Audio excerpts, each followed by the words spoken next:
Chris and Sabrina with The Link. Here on Breeze 93.9 FM.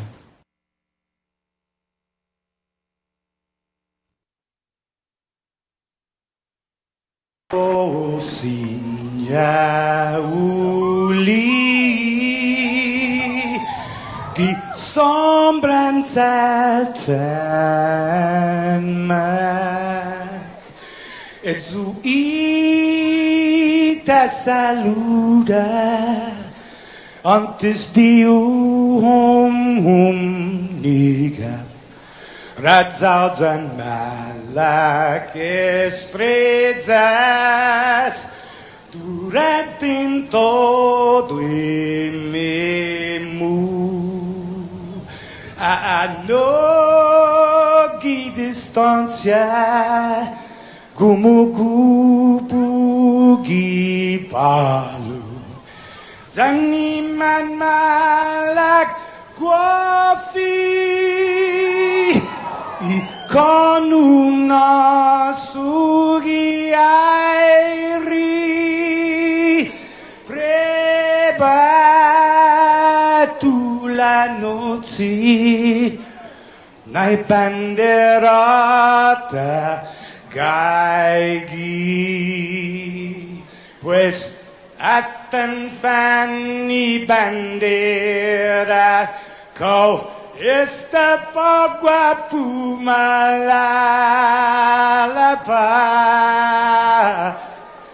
Giluk tanu man libri Centamiti man ko badi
Good morning. Morning, Joe, sir. Morning, sir. All right, we're coming at you all the way live. Do not adjust your Facebook Live or your radio on the Breeze 93.9 KUAM FM. I got you, Guam. It is the link with me, your buddy Chris Barnett, 671-637-0094. That's our number. Want to reach out and touch us? Lots going on the show this morning. Boy, is there. There was an announcement. There's going to be an announcement coming up from the Republican Party of Guam. They did kind of like one of those mullards. I guess they maybe forgot today was a holiday, so they come out with a release yesterday and said they were going to have a big announcement today at noon. And then they came out with another release that said, actually, we're going to come out with a big announcement Tuesday at noon 30. So if you guys heard what that big announcement is, put it in the comments, because I know people are talking, and we're getting Shawn Gumatauta, who I'm pretty sure has a couple things to say about this big announcement. What we've been able to figure out so far, it is a gubernatorial announcement. Okay? And we've already got it confirmed, so we'll just see how it plays out. You guys just let us know if you've heard anything about Republican team running for governor, right? Pretty sure that dampened the weekend over at Adelup, but it is what it is, guys. It's election year. Like I said, we've been saying it's going to be fun, it's going to be exciting, and we're going to be right here in the thick of it. The show's proudly brought to you by Pacific Point, Cabo Enterprises, Tinian, and Jack in the Box on this Monday morning. Yep, it is a holiday out there, President's Day. I think it's a federal holiday. It's not a government of Guam holiday. Business as usual. It was a KUAM holiday, I want to say, like a few years ago, but then we switched it for something, so we're not celebrating President's Day anymore, which I always thought was weird that we were celebrating President's Day because we can't vote for president, right? But I don't care. I'll take the day off. I don't care if we don't if we don't vote for president. I don't care. At 623, the number again, 671-637-0094. We do have our news coming up here. Mondays on the show, we get Mayor Jesse Allig of the Mayor's Council of Guam. He's the president He does an update every Monday, and then usually on Mondays we get Lan and I led of the National Weather Service. But because it is a holiday for the federales, he's going to be off today, and then he's going to come tomorrow. Yes, okay. So we're moving the furniture around a little bit on this Monday, but he will be in tomorrow to give you work week weather, a short work week for a lot of people. If you guys are joining us from the States or wherever you're at, drop it in the comments. We'll run through all the comments this morning, including, wow, we have someone from Morristown, Tennessee, Joe, sir. Yeah, Morristown, Tennessee. Good morning. We'll get to our Facebook Live shout-outs and our first look at news, which is coming up here. Also on the show this morning, got a special treat for you guys, courtesy of the American Cancer Society. They've got a great book out with a author who's got some local ties to Guam. It's a pretty heartwarming story that we'll start the show with our first interview this morning. And then if everything goes well, weather permitting, we are going to go to Tinian this morning, sir. Yep. Do you guys have your passport? You got your passport? We're going to fly to Tinian, the home of Tagat, with Tomas Manglotnia, our CNMI correspondent. So how it works is every few weeks, Tomas Manglotnia flies out to the CNMI, and then he, does all his groundwork, investigative research, all that stuff out there, reports on everything that's going on in the CNMI. It's just part of our effort to really expand our regional coverage. And so that's where he's at right now. He's over in the CNMI. I think he comes back next week, and so he'll file a report. I know he's going over to Tinian. There's some stuff going on there. I'm not sure. I forget what it is. They were supposed to have a festival, but that was canceled because of the COVID. Yep, there's still COVID going on, and we'll get to your COVID numbers and all that other stuff on the way here on the link again, which is brought to you by Pacific Points, Calvo Enterprises, IT&E, and Jack in the Box. We're going to take a quick break. I need a break after all that talking. Break Nonza, and then we'll be back with our first look at news, which is brought to you by Pacific Points right here on the link. Good morning. KUAM Communication is your go-to source for the biggest national and international sports events. Check out KUAM TV 8 and KUAM TV 11 for the biggest sports specials, championships, and events from every court, track, field, and playing ground. We're bringing you all the action and excitement. Brought to you locally by Mariana's Irrigation and Landscape and Docomo Pacific. We know you're tired of hearing about COVID-19. Some of you are probably wondering whether this is ever going to end. However long it takes, we all have to do our part, including our children, to hold the line. You can protect yourself and your family by getting vaccinated. And if you're already vaccinated, don't let your guard down, because you can still give and get COVID-19. And if you're not vaccinated, remember that if you catch the virus, you could suffer more severe complications. At the end of the day, it's the choices we make to protect ourselves, our families, and our community that will control the spread. We know it sounds repetitive at this point, but again, wash your hands, watch your distance, and wear your mask. Together, we have to hold the line.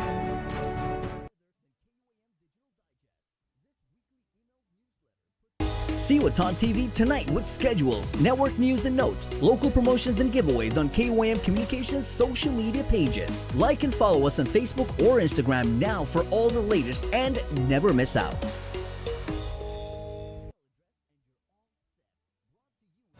Join Nestor Lacanto for virtual in-depth discussions with the movers and shakers in our community every Wednesday on In Full Zoom. Presented by IT&E and Calvo Enterprises, Inc. KUAM Communication is your home for star-studded entertainment from America's top networks. From specials, concerts, award shows, and can't-miss red carpet moments. It's all on KUAM TV 8 and KUAM TV 11. Check KUAM.com and our social media pages for showtimes and schedules. Network specials on KUAM Communications are brought to you locally by King's Restaurants, Ruby Tuesday Guam, and Docomo Pacific. Let us know what's up on our KOM News WhatsApp tip line at 671-727-0094. Share information about what's happening in your town, on Guam or the CNMI, and what you want us to know. Reach us on WhatsApp at 671-727-0094. Buenas Sanhafadi. Part of taking care of yourself is participating in cancer screening. Make it a point to see your doctor at least once a year for an annual visit to discuss your risk and to determine which tests are right for you. Many tests are free or covered by insurance, and there may be programs to help those who don't have insurance. Cancer screening can save your life. There are screening tests that can catch cancer early when it may be easier to treat. So learn more at cancer.org/getscreened. The relationship between Guam and Manila, Philippines is undeniable as we share similar cultural traditions, history, and heritage. With generations of Filipinos calling Guam home, KUAM presents a monthly look at the capital city featuring in-depth and engaging interviews on everything from medical tourism to new business and government leaders. Veteran newscaster Nestor Lecanto delivers Beyond Our Borders. This special program is brought to you by KFC and the Medical City, where patients are partners. The Culture Club returns to KUM Digital and KUM News Weekend Edition, highlighting Guam's young artists, activists, and crafters as they work to protect, preserve, and promote our Tamoto culture. Watch this weekly feature on the digital platforms of KUM News Weekend Edition, brought to you by Hanum, the freshest bottled water made in Guam. From the Pacific to Turtle Island, shout outs to 99 for teaching me this simple piece of wisdom, and big ups to the creator for making life. Home tastes like pudwa and fresh pick papulu. Elect iprimuhu, kahulu za ikulu. Just like the signer, living in the nunu, husumaga gi itanu, tisinya upanudzu. I revive the language when I write these pages. Munyan said, how, don't be shameless. If you know Hey, bananas are doing generations, I refuse to be a part of Kahulu, wipe away the mungo. I'm a native, claiming Sir, we're coming to you guys all the way live, ma'am, sir, on Facebook. We have a Facebook live stream here. Good morning on the KUM News Facebook page. YouTube on the KUM News YouTube page. Yep, where else would it be? And Twitter. Twitter has a live, yes. Twitter has a live. We're coming at you on this Monday on all of that high-tech platform streaming thingamabob. And then also the good old-fashioned way right here on the radio. Yep, you heard of that? The Breeze, KUM-FM, Agotni, Guam. Brought to you again by Pacific Points, Cabo Enterprises, Tinian, and Jack in the box on this Monday, February 21st, 2022. Tunes right there from Dakota Alcantara with All Life is Sacred at 6:31. Let's go ahead and get into our first look at news on this Monday morning. We've got a whole bunch to talk about this morning, including, again, guys, this announcement of an announcement. It's kind of funny because the Republican Party of Guam yesterday, they put out a press release announcing that they would have an announcement today at noon, but then they had to put out another announcement announcing that the announcement that they had announced earlier about an announcement that was supposed to take place at noon today was being unannounced and instead replaced with an announcement announcing that they were going to make an announcement not today as they had previously announced, but tomorrow, as now announced at noon 30. Okay, and I'll give you guys a little hint. Again, put it in the comments if you heard. Maybe a little bird told you guys. Maybe your Godzu told you, that kind of bird. It is a gubernatorial team announcement from what we're hearing. We'll get Shawn Gumatauta, our good buddy, on to talk about this. Yep, there's that release, right? This is the new one, though. This is the announcement, unannouncing the announcement that had previously been announced. Okay, you got it. There's something with the Republican Party, and they've had, if you guys pay attention through this pandemic, they have had some issues of press releases, with their press releases. They remember there was a time where someone was like hacked their laptop and put out a press release, and they said, oh, no, that wasn't authorized. So you got it. When they come out with the release, I always have to verify and call up my Republican friends, be like, hey, is that release for real? Oh, that one's legit. Okay. So this one, the new one announcing the announcement that will be announced tomorrow at 12:30 is legit. Okay, so it is what it is. That's what's going on. It's 6:33. First look at news here from the KUAM News team. It's brought to you by Pacific Points on the link. Good morning. This news update is brought to you by Pacific Points. Do more, get more. Hafid and good morning, everyone. Guahusi Isaiah again with your linked news update. A congressional hearing was held Friday on legislation that would give Native Chamorros in Guam and the CNMI a leg up on federal contracts, just like Native Hawaiians and Alaskans. It could pave the way for local companies to effectively compete for billions of dollars in federal businesses. KUAM's Nestor Lecanto reports. Congressman Michael San Nicolas authored the Native Pacific Islanders of America Equity Act. Passage of H.R. 6504, as we will hear from our witnesses today, will enable Native Chamorros, American citizens, to be rightfully included in the way all Native people should be when doing business with the federal government. This includes special set-aside contracts, training, and other direct federal assistance.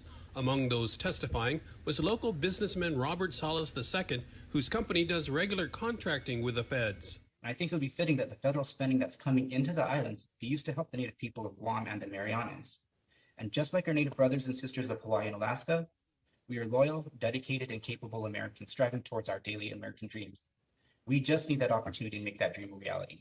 Section 8A of the Small Business Act provides that competitive edge for disadvantaged Native groups. Gaining federal recognition is most essential to extend federal contracting opportunities afforded by the SBA to Native Chamorro small businesses. First, though, the bill requires the governor to establish a Chamorro genealogy database, which she has committed to.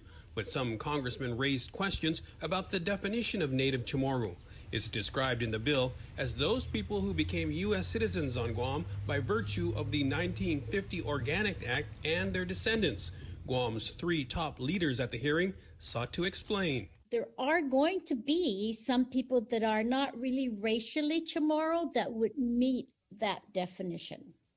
So I don't know how that plays into the SBA, but I think the way it's defined is defined in alignment with Congress' definition. There's been court cases where our use of the word Native Chamorro or Chamorro even have been challenged in court. And so we are trying to find a way, I would think, to not have any impediment put in front of these Native Chamorros to actually avail of the program. We're trying to walk that narrow path of being able to make sure that we are able to identify our Native people properly, but also within the context of what is acceptable in our judicial system within the United States.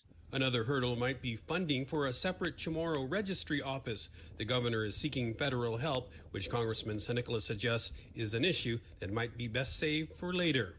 For Guam's News Network, I'm Nestor Lecanto. Closing arguments are scheduled today in the trial of joiner Scott Sked. Sked is one of two people on trial for the murder of former Humatak Mayor Daniel Sanchez. Her boyfriend Rudy Canata is being tried separately. Sked took the stand on Thursday, and based on her testimony, she said she did not kill Sanchez, but insinuated that Canata was involved. Closing arguments are at 9:30 a.m. in Superior Court Judge Vern Perez courtroom. As for the latest with our fight against COVID-19, our Daniel Perez checks in with the head of the Governor Physicians Advisory Group for the latest trends and treatment.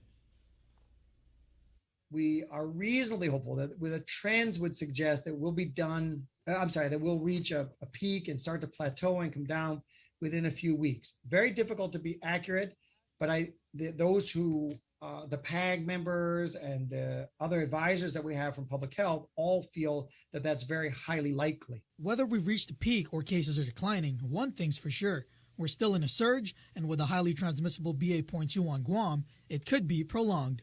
And we've discussed why the numbers continue to be high, and indeed it may be because of the variant. According to the chair of the Governor's Physicians Advisory Group, Dr. Nathaniel Berg, the real number to watch is hospitalizations. The big measure is the hospital numbers came down, and they're staying rather steady. Dr. Berg continues to urge residents to remain vigilant as the stealth variant is more transmissible than the original. He encourages residents to get tested if they start feeling symptoms and to consult with their doctors to see if they qualify for the MAB therapy or antiviral pills available. Sotrovimab is through an infusion and is for treatment of non-hospitalized patients who don't require supplemental oxygen and are at high risk to progress to more severe symptoms. This treatment is available at GRMC, GMH, GRC, and at the Manilao Senior Citizens Center. Another treatment alternative is molnupiravir, which is administered through pills. This treatment is for mild to moderate COVID-19 symptoms in adults who are at risk for hospitalizations or death. This is available at Megadrug, ExpressMed, or Superdrug. Paxlovid is also an oral therapeutic. It is for mild to moderate COVID-19 in adults and children 12 and older weighing at least 88 pounds who are at high risk to be hospitalized. Paxlovid is available at Megadrug, ExpressMed, and Superdrug. And finally, there's Evusheld, which is administered by injection. Unlike the other treatments, you cannot be infected with COVID-19 or have a known recent exposure. This particular treatment is for residents 12 and older weighing at least 88 pounds. It is for immunocompromised individuals, such as cancer patients and those who cannot get vaccinated for medical reasons. Evusheld is available at GRMC, FHP, the Cancer Center of Guam, and Public Health's Northern Region Community Health Center. All treatments require a referral from a doctor. Daniel Perez reporting for KUAM News. Despite challenges that the COVID-19 pandemic has brought on, head of Guam Customs and Quarantine Agency says they continue to move forward. KUAM's Jonah Goncharfers gets an update from its director. The Guam Customs and Quarantine Agency operates under a special fund to maintain operations, and as a result of the COVID pandemic, the fund has drastically been affected with the decrease in incoming passengers since the onset of the fourth COVID surge on island. Customs Director Ike Pareto. If we're not collecting, then that means that we're not meeting our budget needs for the agency. And to give you an example, we average 500 passengers a day. If you do the math on that, with the fees that we're charging, we're collecting maybe about $15,000 a month. Pre-COVID, Customs were processing an average of 4,000 passengers a day and collecting about $1.2 million a month. We're struggling, but we have to maintain the initiatives that we have to continue to protect the borders. Despite the hardships, though, Pareto wants to reassure the island community. Although we're still under this pandemic, our agency continues to make sure that we protect our borders.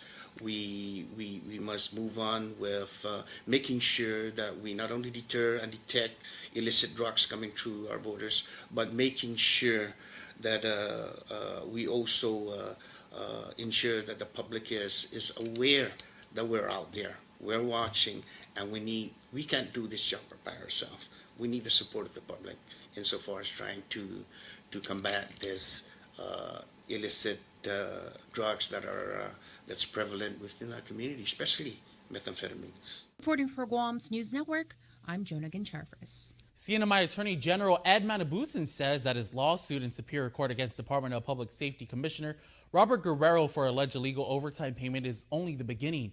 KUAM's Tomas Manglotnia spoke with the AG as he left the legislature after a meeting with lawmakers about separate legal matters related to the governor's house contempt charge as well. Here's more. Last week, CNMI Attorney General Edward Manabusan sued Department of Public Safety Chief Robert Guerrero over alleged illegal overtime pay in 2018.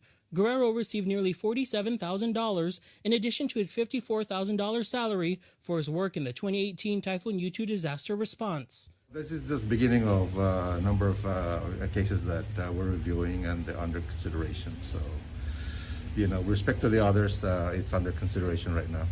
And those are other cabinet officials as well? That's correct. The AG was not able to provide much detail, but says that there's more to investigate. There may be more to collect. We are pursuing everything that we feel it's necessary. With regards to overtime payment. We asked CNMI Governor Ralph Torres about the issue at a press briefing on Friday. I don't know exactly who else got served or got overtime right now. I mean, I can get that information for you later on. But off the bat, I don't know the exact names or how much they got. He says the overtime payments were recommended by the Office of Management and Budget. And I asked that, can this be done? And the answer was yes. And so we move forward on it. He continues to pass the buck and says the matter is now in the hands of the legal system. The issue here was not whether they worked overtime, because they did work overtime during those disaster. The question is, should they be eligible to receive overtime? When our Tomas Manglotnia asked the AG about the contempt charges and if he's running for re-election, he says he's not able to discuss the contempt charges, and about his seat in office, he says he's too busy to think about that at the moment. 95 tax refund checks totaling almost $691,000 have been processed and will be mailed out this week. According to Revan Tax, checks are for error-free returns filed on or before January 22nd of this year. To check the status of your tax refund, log into your individual account at myguamtax.com and use the lookup status of 1040 refund tool. For more news, go to KUAM.com. Guahusi Isaiah Uggan, and we'll see you tonight on KUAM News Primetime. This news update is brought to you by Pacific Points. Do more, get more.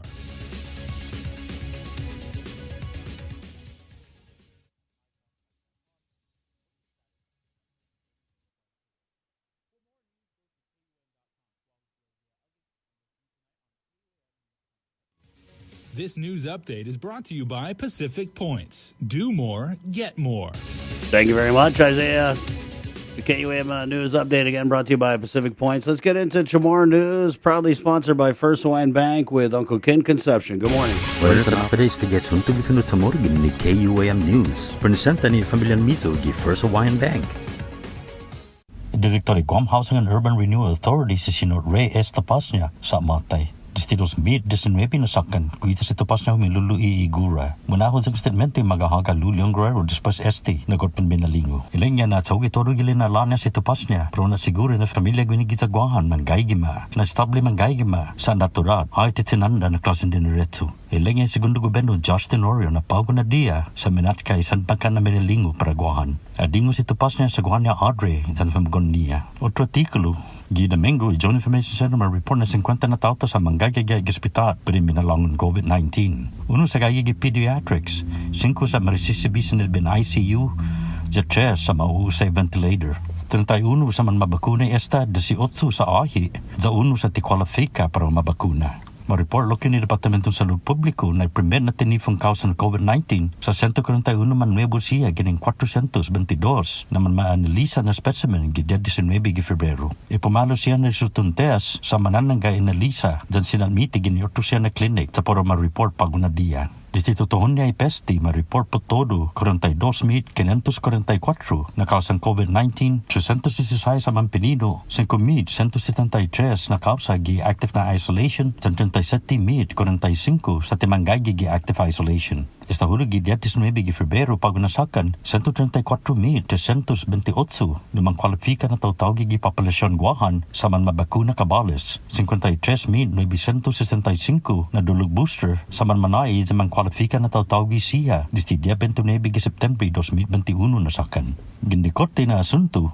inagumento ni Nitsong para i-trial na si Joyner Sket sa mas schedule para pago na dia. Unugi 12 Sket ni magkukot ti parifinayta ni Ginin Mahorong Matag Danong Sanchez si para i-John na trial ni niya Rudy Kinata. Kahulog istan si Sket gi mapos na webes da sigon ni John na testimonyo asangan na tigwiza pumuno si Sanchez lo asangan na inambatga si Kinata. Ang schedule na gamento ni Nito may trial para pagkagilas 9:30 gi-egan gimenan West Vern Perez gi Superior Court of Guam. Yuto mo na suntog ipinot sa Moro para pagod na Lunes. Gindi KUAM News, imanay na nineni gizagwahan sa ni CNMI ni manasasabihan si powdered formula sa man mabiso na matungo na Guaha Rico para STC-ha, Similac, Alimentum, and Elicare. E Food and Drug Administration sa mabisitaga deklama siya pa-complain pag Chronobator, Sakazaki, sa Salmonella Newport na infection siya. Todo STC na kausa sa ma-report na magigimin para makakano STC na formula neni gan ni Abbott Nutrition gi facility dot Sturgis, Michigan. FDA sa mabibiso na mungan man na SFP Similac, Alimentum, pat Elicare na powder formula kung may permit dos ang numero gi-code sa 22 sa 37. Zay kode sa gwanya i-formula sa ano K8SH pat Z2. Dyan na expiration na fetsa sa dia uno gi-abrid para muna. Sigun na release gin ni Commonwealth Healthcare Corporation para tungo ko sumano is ang mizo formula gwina na recall. Bisita is similacrecall.com. Zon type alam i-code ni gagigis ang papa kahita. Pasano agang 1-800-986-8540. Doon tatizi direksyon ni Manaimo. Para Guam News Network, Guam Sikin Conception. Yasuto ifinut sa Moro sa presenta sa ninafatto ni Familian Mizo gi First Hawaiian Bank. Say hello to the First Hawaiian Bank mobile app. Want a better look at your spending? With Money Map, you can automatically create budgets and manage where your money is going. Know when you have a green light or when it's time to slow down. Maybe cook more meals at home this week. Set your goals, track your progress, and find your way to exactly where you want to be. with Money Map from the First Hawaiian Bank mobile app. It all starts with yes. Get the job done the right way by getting the right stuff at East West Rental Center. With years of experience helping builders, we definitely got what you need. Call 646-1463 or visit us in Upper Tumon. Open Monday to Saturday from 7 a.m. to 5 p.m. and on Sundays from 8 a.m. to 5 p.m. Do you feel like you're missing out on something? Make life more rewarding with Pacific Points. Earn and redeem points for bill rebates and free load at IT&E, discounts on fuel at Shell, vouchers at Foodies, and United Mileage Plus miles. You can even pay with Pacific Points at IT&E, Shell, and Foodies. Pacific Points. Do more, get more.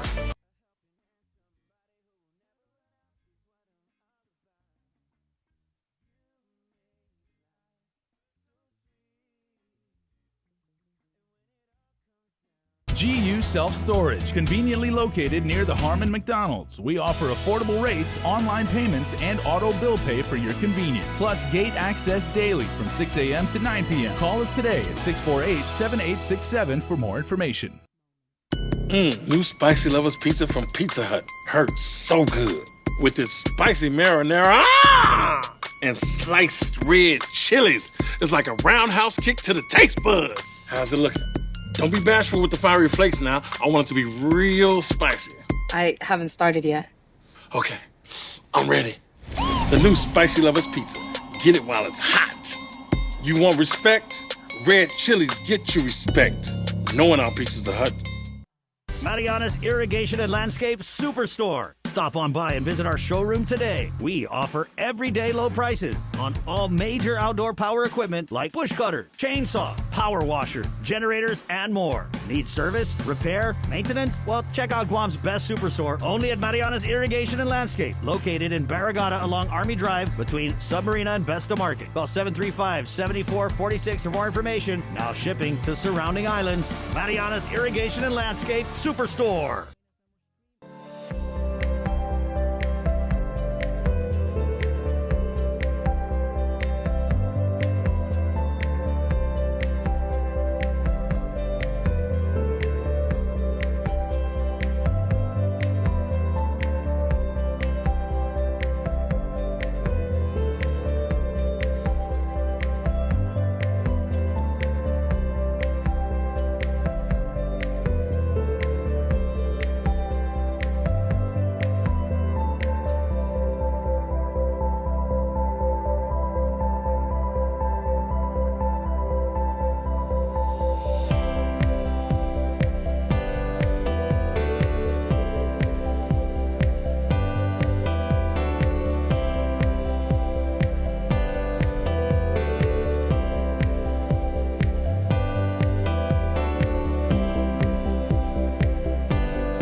If you were here, I would tell you how I feel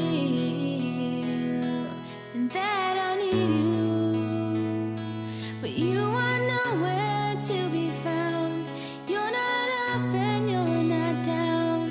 You don't call me anymore, but I'll open up my door to you.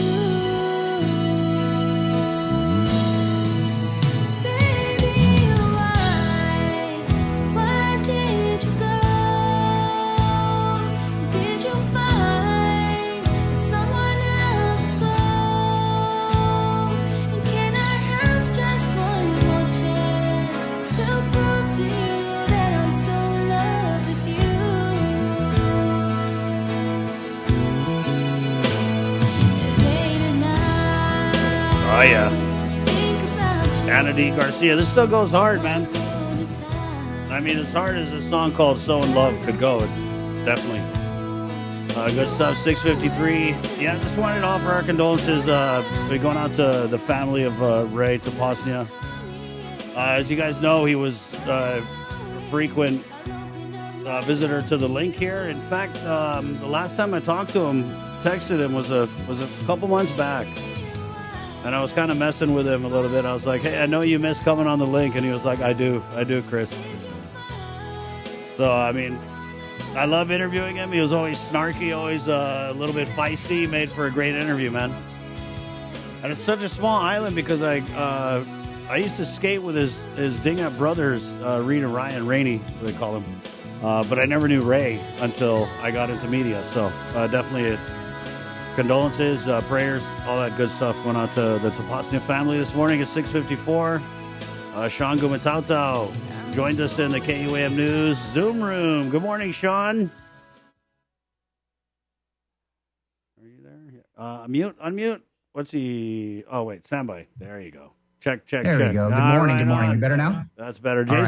Jason usually presses that button, but he's not here anymore, so I got you. It's okay. I just wanted to say my condolences to the Tapasnias. I had the chance to work with Lori throughout the Camacho administration and sent out my condolences out to her family last night. And very sad news, and pretty young guy. So obviously when things happen, it's just so sad. Right. Yeah, no, definitely it was one of those steady eddies, if you will, over at Agora. So I know the administration going to be hard-pressed to find a replacement, if you will. 6:54. Shawn, there were some curious developments out of the Republican Party of Guam here. They had put out a release last night touting an announcement that was supposed to happen today at noon. But I think somewhere over there at the GOP headquarters, maybe they forgot it was a holiday, and that was kind of rescheduled to Tuesday. But the announcement, of course, what we've all heard and even confirmed through a number of sources was that this was going to be a gubernatorial team announcement. And there's been a lot of talk about the Republican candidates for governor and lieutenant governor over the last few weeks. Shawn, so what have you heard, my friend? Well, let me just start by saying this. I've had the privilege to cover 15 elections, not cover, but I was involved. I either covered it or participated in the 15 elections. I mean, that's a lot. And when I look at the announcement coming up, it just kind of brings the entire cycle to a different level. Obviously, with the current incumbent governor doing her thing, expecting a challenge on the other side, and now the GOP throwing their hat in the race, it's going to make it for a very interesting 8 months to come plus. Right. Shawn, and I feel like both of us are kind of tippy-toeing around what the actual announcement is going to be. But we did get it confirmed from Phil Flores yesterday, so I don't know who's going to say it. Is it going to be you or me? Or are we just going to pretend like I'm not sure what the play is here? Well, I mean, I got a chance at Talafofo Mass to find out. So at least in terms of what will happen on Tuesday, I will kind of leave it to the party to make their full announcement. But in terms of, it sounds like the buzz is happening. I mean, if we're hearing it already in the village of Talafofo, I can only imagine from Gigo to Umatic, the kind of energy now to be infused across both parties, knowing that there really is a big race to come for the office of the governor in this coming summer. So very exciting times. Right. So I guess that means I'm going to say it then. So we did. You can say it all you want. I'm not jumping in without getting crazy WhatsApps, phone calls, people saying stay in your lane, that kind of stuff. Well, I'm just like just one political analyst for KUAM. Been doing it for now this would be 12 years now. So, Shawn, so it's not like I don't already know. Right. So I know that we talked about the kind of battleground that this election is going to be, and I want to say about a month ago, 2 months ago, it was looking like who were the Republicans going to run? Right. I mean, we were like, oh, is it going to be Frank Blas Jr. because he was the only one who had come out and really said anything about it. And then I want to say about 3-4 weeks ago, we started hearing about former Governor Felix Camacho, who, I hear is a big part of this announcement. We'll just leave it at that. But that was such a fast pivot, Shawn. Do you think that maybe the GOP kind of looked at the lay of the land and figured, if we're going to bring it this election, let's come with, a name, because they're competing against hundreds of millions of dollars in federal aid. And I think the only thing that could make that kind of a fair fight would be someone with a big, name coming to the table and running. No, that's a great point, Chris. When we think about the name recognition, what is the expectation of the party to be able to go against the incumbent? Yes, absolutely will need some level of coordination. And my understanding from what I'm hearing is that the entire party is, and they're pulling everyone to say, hey, this is what we're doing. And these are the senior folks of the party are all coming together, and sounds like they've been powwowing for a little while. And as that word of the powwowing has got around the community, it's got to Adelup, and I know that they've known too. And now I guess you'll see everything tomorrow and kind of what the way forward will be relative to the GOP's candidate for governor. The buzz has been going around for just a little bit, right. But I think over the weekend, it's gotten just a little bit hot. So it's been pretty interesting to see, at least on my end. How does this announcement, this impending announcement, how does it or does it change the way forward for the Leon Guerrero Tenorio administration? Yeah, absolutely it does. Thinking from experience, as soon as people start to make that announcement, this is where if they hadn't been working already to tighten message, to look at policy, to maybe to look at bringing on more people. Remember, politics is a game of addition, right, Chris? So they start bringing on people to help out. You're going to start to see a lot more of that over the next couple of weeks. And then when they're out in the villages, they're going to be telling us, they are meeting, as you know, they are talking to their people, and they say, hey, listen, we're all in. We are going to do what we're going to do to win. We need your help.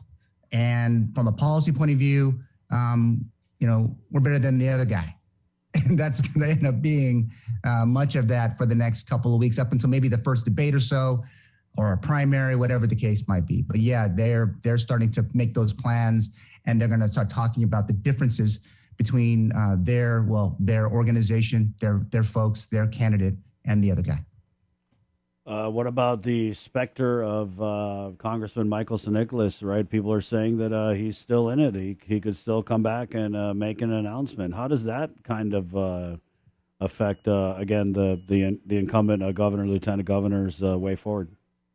Well, I mean, maybe the shot over the bow, Chris, was all of these ads about the use of the federal funds might be part of it. Because I don't know if you look at the last frame of that commercial, it's an overview of Adelup. Oh. So let me just say that if you look at it hard, maybe he is pivoting towards that and how it's been his effort. Obviously, all of us in this community know a little better about the amount of effort that the congressman has put into the federal pandemic response. And that's probably fodder for another time. But in terms of a primary against the incumbent governor, Leon Guerrero, he's throwing out the bomb saying, hey, listen, I'm doing it. He's doing it very unconsciously, or maybe in this case consciously, because we're seeing it. Yeah, Shawn, I mean, I want to say that if we're hearing about Congressman St. Nicholas's struggles in finding a running mate, yeah. I mean, how real do you think it is? Because usually by the time stuff reaches us, it's, pretty much in most cases a fact. And when I look out at the lay of the land, I mean, the only person I could see him maybe running with is former Governor Carl Gutierrez. But, he's got it pretty good over at GVB. But I was just looking at all the Democrats, right? So you're not really going to expect someone from maybe the Lou and Josh camp to rush over to run with Congressman St. Nicholas, right? So that leaves I don't know. What do you think? Yeah, no, that's a good point. I mean, if you think about Governor Lou has ran, this would be her going on her 9th election, including her senatorial runs and her gubernatorial runs. For Governor Gutierrez, obviously, he's been at this for a very long time, and he's participated in almost every single election since 1970. So it's not out of the realm of possibilities, but he's been a significant member of the governor's cabinet today. He continues to advocate for more visitors to Guam, to increase the economic activity post-COVID.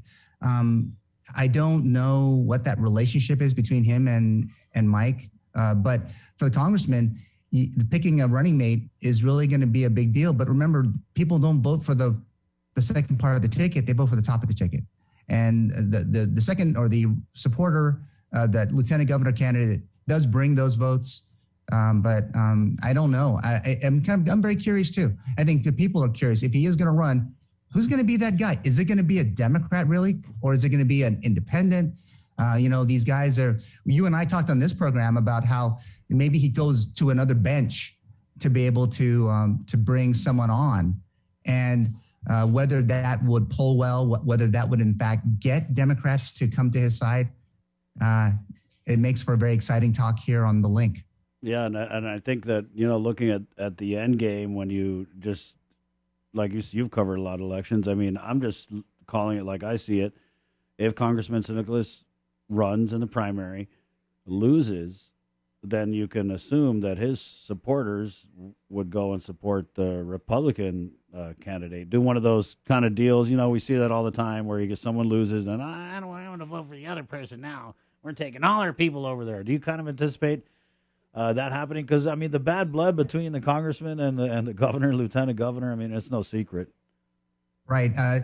It might be some of them. I mean, people, depending on how they take that campaign. Was the campaign run very well? Was it was it very spiteful in some cases? Will the office of the governor go right after his record? Which I think I was saying on this air, Dr. Underwood went to his record, and then for some reason the community said, well, we don't want to really pick you because you're picking on, you should give him a chance.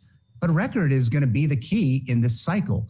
If you look at on the Democrat side, they can look really at his voting record. They can look at his activity on that whole thing. I'm pretty much giving out the entire strategy for the Democrats if they're going to go against Mike. But the governor of Guam is got the bully pulpit, and that's an important distinction right now because she has a lot of things that are in her favor. Right. The winds at her back relative to federal funds. The winds are at her back relative to the current response. But what will the electorate think when they step in the ballot box against, or in this case, talking about a possible primary run or a primary challenge? Right. And let's go back to obviously the big name floating around, the former governor Felix Camacho, right? So, and if it does end up being him being announced tomorrow, how do you think he runs his campaign? Because I want to say with Underwood, right? You brought up former Congressman Robert Underwood. I think one of the reasons he had a harder time than a lot of people thought he would was because it'd been so long since he ran in an election, and the way it is now with social media, and just it's a whole different ball game to run for office now in 2022 versus maybe what it might have been in 2012, right? So can former Governor Felix Camacho make that pivot and kind of learn how to campaign in this new era? And how does he kind of reintroduce himself to voters, which I think is something that maybe Congressman Underwood might have struggled with? I think at least for Governor Camacho, his strength will probably be the ground game. I mean, and depending how they execute the ground game, it's getting out to the villages. A lot of the contemporaries from when I was working for Governor Camacho are all still out and about. All of us are all doing different things in the community, doing our thing. But the ground game is going to be the difference between winning and losing in the general election. And it's going to be about how much they can perhaps tap that. But Chris, I think that we've been talking about this for years. Is that differentiator with social media, and how social media has kind of changed the complexion of what has been a politics a certain way that we've come to know it. Our parents and our grandparents, since the first election in 1970, this whole social media thing is really kind of added a new dimension, and how it's done, when it's done. That's really going to could it make a difference? I'm not real too sure. And I think we have to, again, think about voter turnout.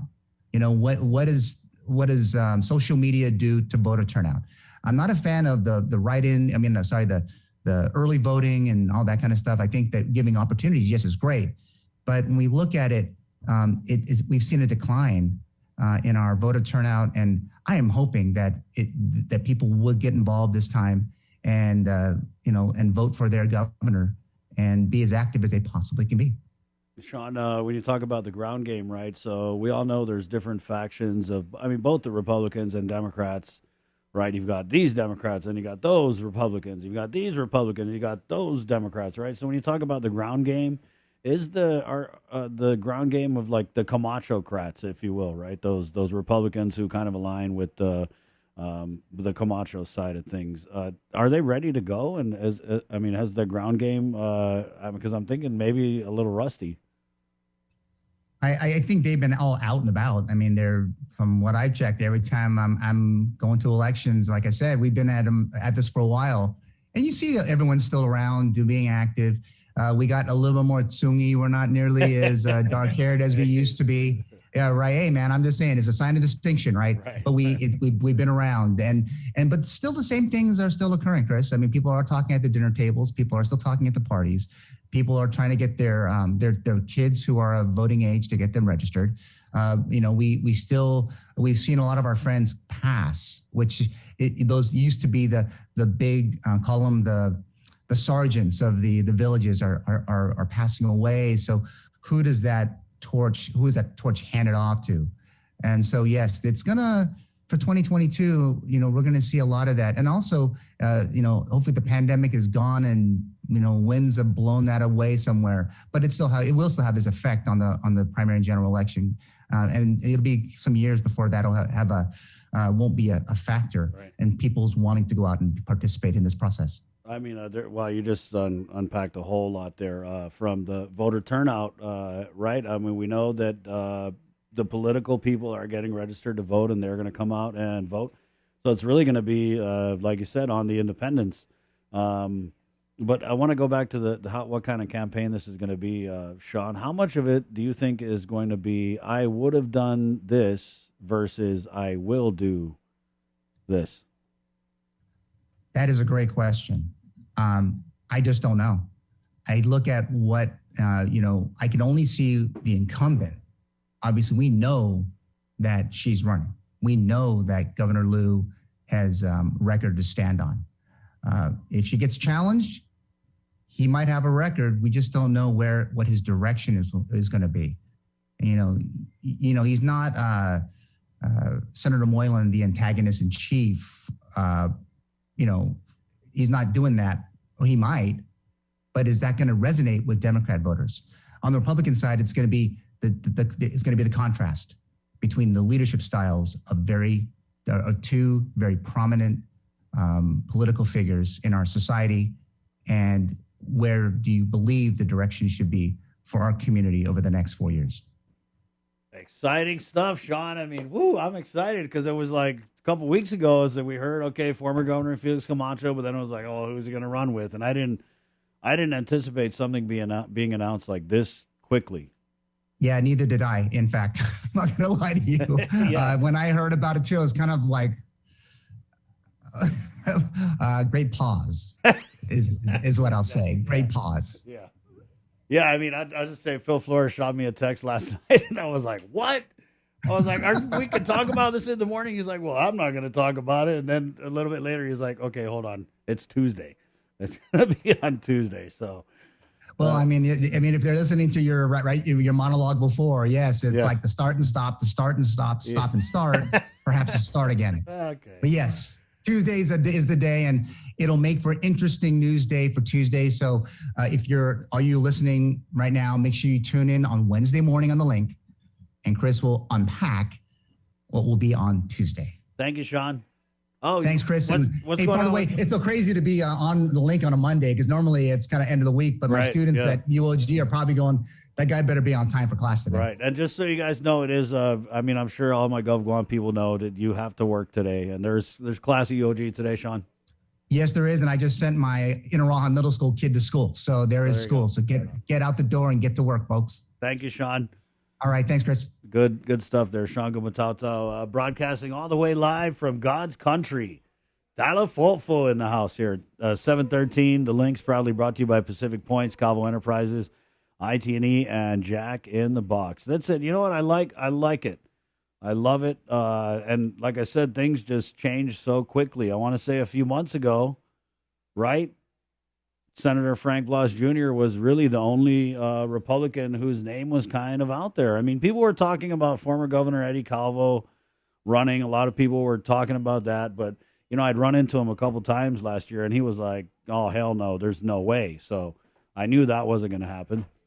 And then I feel with Senator Frank Blas Jr., just because he had only recently gotten reelected as a senator, I felt that, just personally, that if he was going to be the front runner for the Republican Party, that he would have definitely, right, a lot of work to do. And it's no offense. I mean, he is well known and well liked. I'm just saying that, it is what it is, right? You get reelected as senator and then use that as a springboard to a governor. Maybe you just need a little more under the belt. And so I know that some of my Republican friends were kind of like, is that going to be the team? And then we started hearing about former Governor Felix Camacho, right? And then he had a lunch with former Governor Eddie Calvo, where apparently, from what everyone says, he asked for former Governor Eddie's blessing to run. And from there, I think there was a media article where former Governor Felix Camacho had said that he was considering it, and it went from 0 to 100, from considering to running mate real quick, to paraphrase Drake. And so that's where we're at. And it's a little weird because we know what the announcement is, but again, out of respect for the Republican Party, I guess, we're kind of holding it close to the vest. But I will say that, Governor Felix Camacho, if that's the name that people have been saying, then you could probably assume that it's part of the announcement. And so the other part of it would be who is the running mate. So let me know what you guys think in the comments. I think it's going to be good because, again, I'm not sure, going back to Senator Frank Blas, and again, no insult, but I just don't know if he had the record to run against someone like a Lou and Josh, who, we know their record. Right? How much of their campaign is going to be on the pandemic? How do you campaign on the pandemic? It's a tough one, right? Because, right off the bat, you have to consider campaigning and tippy-toeing around, the COVID deaths that we've had and all the bad stuff that goes with the pandemic. So how do you campaign on that? I know how you campaign if you're her opponent. You could just all day be poking holes in like pretty much every aspect of the response, right, if you're running against her. And Shawn's right, Governor Felix Camacho, just from what I remember, and I think this is going to be a struggle. Maybe struggle's not the right word, because I think right off the bat, they're going to have people who are just like, I'm done with Lou and Josh. I'll vote for anybody. Remember back in the day, they used to say ABC, anybody but Carl? Right, there's going to be these people who are like AB, whatever, L and J or something, anybody, but they're just right. So whoever the Republicans are running by default, I think they're just going to get a bunch of people who are mad about businesses closing, mad about the COVID-19, the economy, and just mad, or not mad, just wanting something different, right? So they're going to get that. But I don't know if Governor Felix Camacho is one of these guys who's going to campaign and be like, you did this wrong and I would have done this right. That's not really his style. You know what I mean? So it's going to be interesting. I think it's going to be really dirty and entertaining between these camps' supporters. That's where I think the real battlefield is going to be. Because when you talk about the zeal, right, the Lou and Josh team, they're all in. And so you know that they're going to come with that kind of all-in mentality. And what is Governor Felix Camacho and his running mates team, what are they going to come with? Right? So it is going to be really, I'm really excited. Because the way I look at it, it's like now they get to work for our vote. Maybe a couple months ago, you had the incumbent, and the incumbents are always strong, right? We've actually never had a governor an incumbent governor lose their reelection. I want to say. I got to Google that, but I'm pretty sure. Right? So, maybe a couple months ago where it was looking like Lou and Josh versus Frank Blas Jr. and whoever they can get. That was looking like not much of a contest.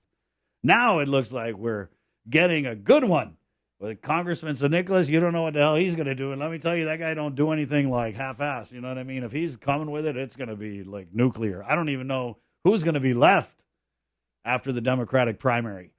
Because if Congressman St. Nicholas is going to leave the comfortable halls of the United States Congress, I mean, we're talking about $174,000 a year salary. That's how much our delegate to the U.S. Congress makes, right? Because they work for the federal government. And we were talking about, I know that, his family is availing of services that maybe not available here on Guam out there in the States. So if he's going to risk all that to come back here to run for governor, then you know that he is it's going to be scorched earth between both these guys. And I'm not saying it's only going to be Congressman St. Nicholas firing at the incumbents, Lou and Josh. I mean, these two, Lou and Josh and Congressman St. Nicholas, they love to get at each other's throats, right? They enjoy it. They actually enjoy it, which just means that it's good. Because, these Democrats, bro, there's nothing Democrats like more than getting on other Democrats. I mean, you could say the same about Republicans too. But, yeah, you guys know Congressman St. Nicholas's style. I mean, that commercial. And I didn't notice that what Shawn had said. Thank you for the federal funds. And then I guess at the end of that St. Nicholas commercial, there was a drone shot of Adelup. Oh, I get it. A little hint. Not, I mean, it's pretty heavy-handed, actually. But I didn't see that. I might have to go back and watch that video there, guys. So that's what was supposed to happen again. If you're just tuning in, the Republican Party of Guam had come out with an announcement yesterday. They were going to announce a big announcement today, but we had heard it was going to be the gubernatorial team. Then they scratched that and said, actually, we'll do Tuesday at 12:30. And so everybody was kind of anticipating this big announcement involving former Governor Felix Camacho and a potential running mate. Who's it going to be? And then it was like, wait, so we're doing this Tuesday now?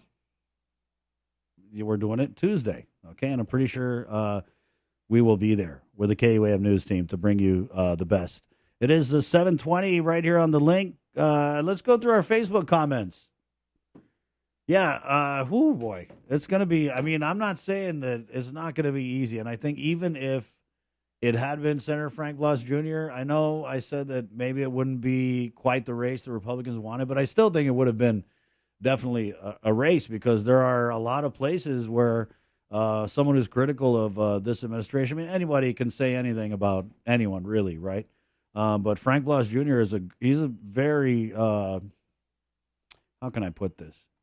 When he's critical, I mean, he is just like on it. His criticisms, he doesn't really get too colorful with it. It's very straight to the point. You know what I mean? We'll go through the comments here.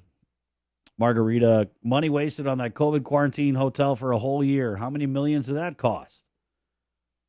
Gary Cooper, failed public education, failed public health, failed public safety. We need a governor who was never a governor before. You're right, Chris. Every past governor has served 2 terms, but this pandemic has changed a lot of things and allowed for a first time to occur. Rosemary comments in, this election will definitely be very interesting. Oh, boy, that is an understatement. Then we also did have a lot of comments, condolences going out to the family of Ray Tapasnia. And we loved Ray here on the link. I mean, anytime we were going to get Ray Tapasnia on the link, it was like guaranteed the night before. We were like, oh, it's going to be good.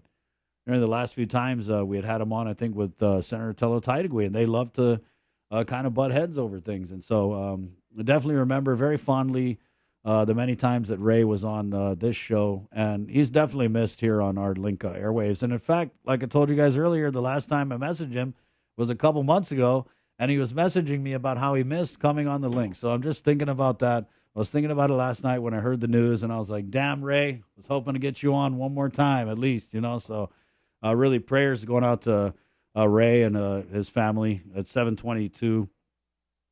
Chris, where's everybody? Jeffrey Hoko comments in. Well, this is it.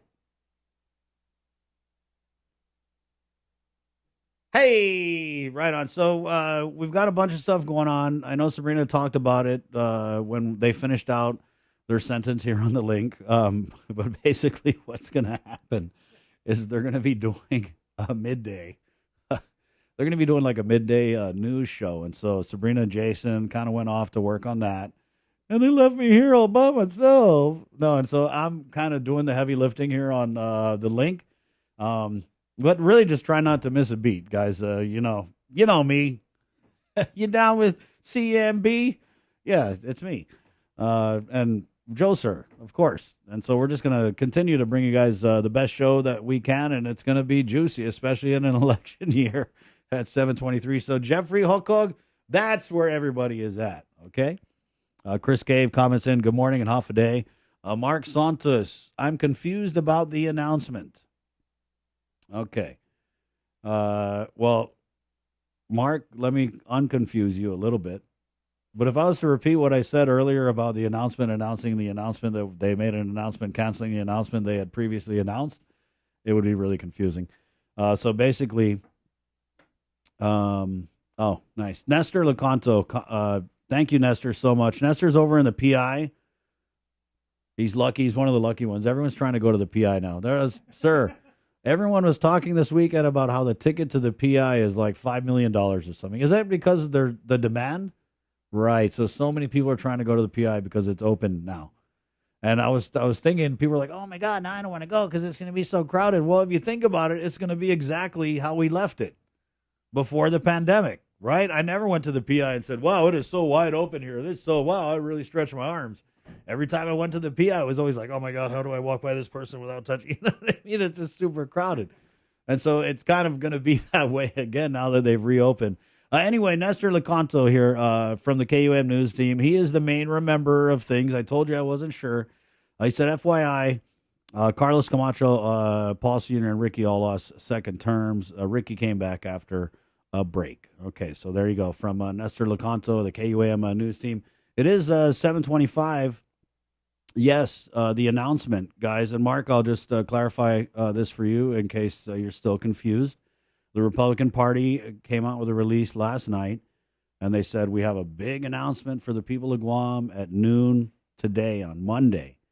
And basically we asked around, and this is the gubernatorial team announcement. But then they put out a press release a few hours later basically saying, oh, man, not Monday, we'll do it Tuesday. And so if you get what I was saying, Mark, they announced an announcement about an impending announcement, and then they had to announce another announcement, unannouncing the announcement that they had announced. So now it's on Tuesday, 12:30. Just keep it here on the stations of KUAM, and we'll bring you the latest with the announcement from the Republican Party of Guam. Basically, the announcement is going to be, hear ye, we now have an election. Yep, we do, and it's going to be a good one. Definitely a contrast in styles, I would say. If you look at, former Governor Felix Camacho, Governor Lulian Guerrero, I want to say these two were senators together. Nestor, if you're listening, can you fact check that, please? But I think they were. Thanks, Nestor.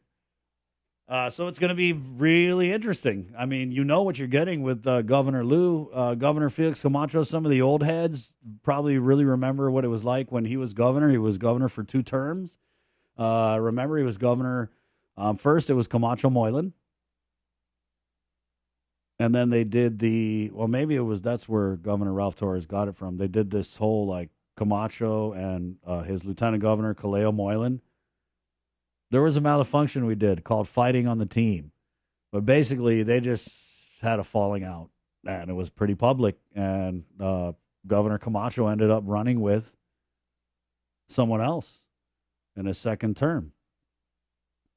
And that someone else, interestingly enough, was the head of the surgeon cell that responds to this coronavirus pandemic, Dr. Mike Cruz. So it was Camacho Moylan for the first 4, and then it was Camacho Cruz for the second 4. So that was definitely something interesting that I remember. Other things they said about Governor Felix Camacho, I know that Shawn had said, he was the governor who built the schools, right? But again, I want to say, like Congressman Underwood, like old heads, we know Underwood, right? You know, OPIR, you just know his pedigree, where he comes from, what type of activism he's into. You know that, right? But because he quit being congressman and, went into teaching and academics and all that stuff, I felt like there was a lot of people who didn't know what he did in Congress. And so half of his campaign was saying, hey, no, I did this in Congress. I passed these bills. I passed more bills than him. But it was just a hard sell because he was already, in my opinion, he was already starting below zero because he had to do all this work to be like, I'm Robert Underwood. This is what I did when I was in Congress before, how many years ago, and that's why you should vote for me. And so you got to wonder, is Governor Felix Camacho going to have to do the same thing where he's going to be like, hi, everybody, my name's Felix. I used to be governor. Right? I was governor for 2 terms. I don't know if you guys remember, but this is what I did. Right? So I don't know. That's going to be interesting. But they got a lot of people over there that think of all these things. People smarter than us that know how to campaign, apparently. So, hey, we're going to take a break at 7:29. We're coming back with Mayor Jesse Allig. Petey, he's also the president of the Mayor's Council of Guam. And he's coming up next year on the link. It is Monday, February 21st. We're proudly brought to you by Pacific Points, Calvo Enterprises, IT&E, and Jack in the Box. And yes, former Governor Felix Camacho and current Governor Lulian Guerrero did, in fact, serve as senators together in the Guam legislature. Don't ask me the number of the legislature. I just know that they did serve together. 7:29, break Nodza, and we're back with more of the link next. Good morning. Rise and shine with Communication is your home for star-studded entertainment from America's top networks. From specials, concerts, award shows, and can't-miss red carpet moments. It's all on KUAM TV 8 and KUAM TV 11. Check KUAM.com and our social media pages for showtimes and schedules. Network specials on KUAM Communications are brought to you locally by King's Restaurants, Ruby Tuesday Guam, and Docomo Pacific. No bonus, too hot for me. That's hard. Barnett. Thank you. I just get emotional in February because Valentine's.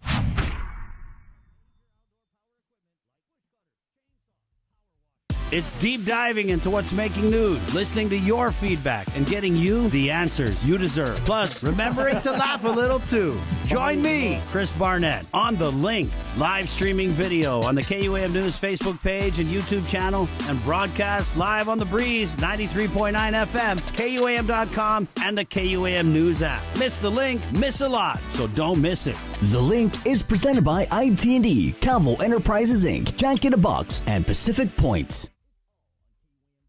The KUAM Podcast Network is back and on demand, featuring a great variety of podcasts from our island and region, including culture, lifestyle, awareness, crime, politics, commentary, comedy, and entertainment. Available on most streaming platforms. The KUAM Podcast Network. Subscribe and listen now.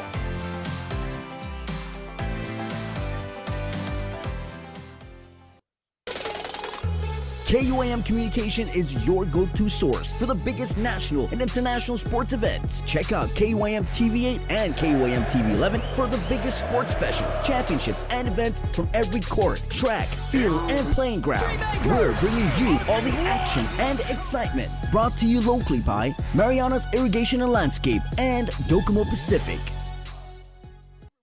It's Feed Me Fridays on The Link. Good eats, good company, and beyond good chow with Team KUAM checking out Guam's most tantalizing, tempting menu items. Every Friday on The Link, listen on Breeze 93.9 FM or stream online. Brought to you by King's Restaurants, Ruby Tuesday Guam, and Devondale. Real milk from free grazing cows.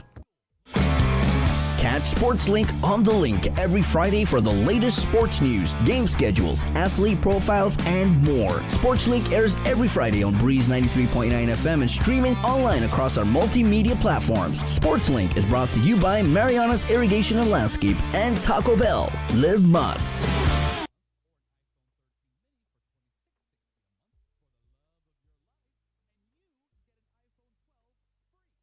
See what's on TV tonight with schedules, network news and notes, local promotions and giveaways on KUAM Communications social media pages. Like and follow us on Facebook or Instagram now for all the latest and never miss out. Take in the panoramic beauty of our island each Sunday on the KUM News Instagram with Scenic Sundays. Scroll through the natural beauty of the island on display. Scenic Sundays on the KUM News Instagram is brought to you by Addis Trust and Investment, Location, Service, Trust, and Haagen-Dazs Shops Guam, where every day is made extraordinary.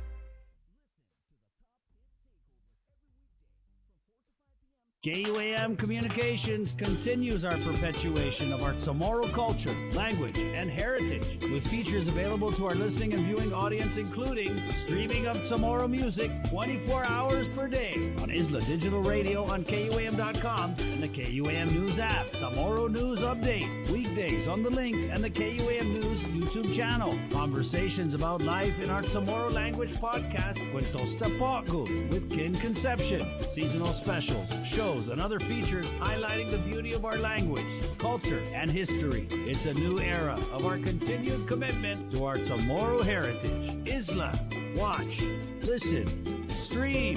Viva Isla! Pacific Matters is a half-hour news, culture, and lifestyle show focused on issues that impact Guam, the Northern Mariana Islands, and the larger Pacific region. Join Tomas Naglonia every Monday to discuss politics, trends, and take a deep dive into the issues changing our island home, because what happens in the Pacific matters.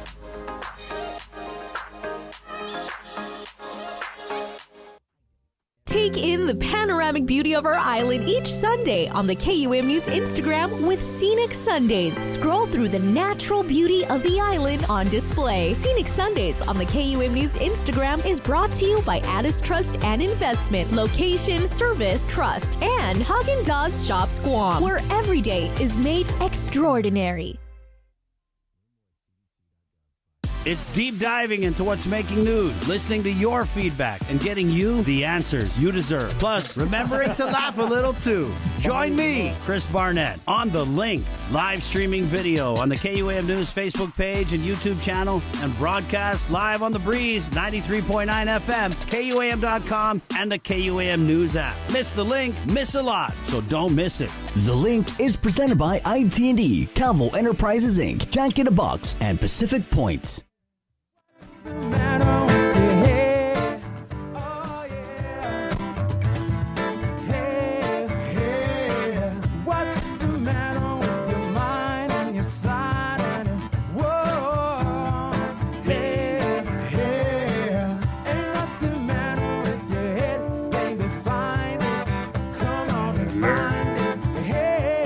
Hey, good morning.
Morning, 7:37 right here on The Link. It's brought to you by Pacific Points, Calvo Enterprises, ITD, and Jack in the Box. Monday, woohoo! Well, if you got the day off, you're probably woohooing. If you don't, you're probably like, Mayor Jesse Allig, right here with us in the trenches, working on President's Day. You know, Chris, over the weekend, someone from the mainland, I was chatting with someone from the mainland, and they were talking about it being a three-day weekend, and they said, "Wow, you guys got a head start to the 3-day weekend." I said, "What?" They said, "Oh, Monday's President's Day." I said, "Oh, you know what? we can't vote for president, so they took the holiday away. They believed me. And Yeah, I thought, see what all you guys complaining about can't vote for president. Look what happened. No more holiday. Good job. Good job. I was like, I better take that back fast. But it's okay, just like Columbus. Yeah. 738. Mayor, I know you're a Republican, so I got to ask, can you just put on your Republican hat and take off your mayor hat, however you want to do it? But what do you make of all this buzz do that going around? I can't do that. Especially when you say Mayor's Council of Guam president. So what are you excited? Is this announcement that's coming tomorrow? It was supposed to be today, but Mueller tomorrow, 12:30. Yeah, I am excited. I think that competition is good, and I really feel like if everyone feels that Governor Liu has done an exceptional job and will continue to do a great job, that she will certainly win. Of course, I look forward to any other opposing candidate to propose their better solution, right, to the job. And we look forward to supporting whoever will actually continue to make Guam the best place to live, work, and play. And it really just comes down to the service of the people. And I'm excited to see what it looks like. I know that in casual conversation, we are hoping that there are other candidates to drop their hat in the ring, just because, like I said, competition is good. It keeps us healthy. It keeps us moving. And if we're doing a good job, we'll win.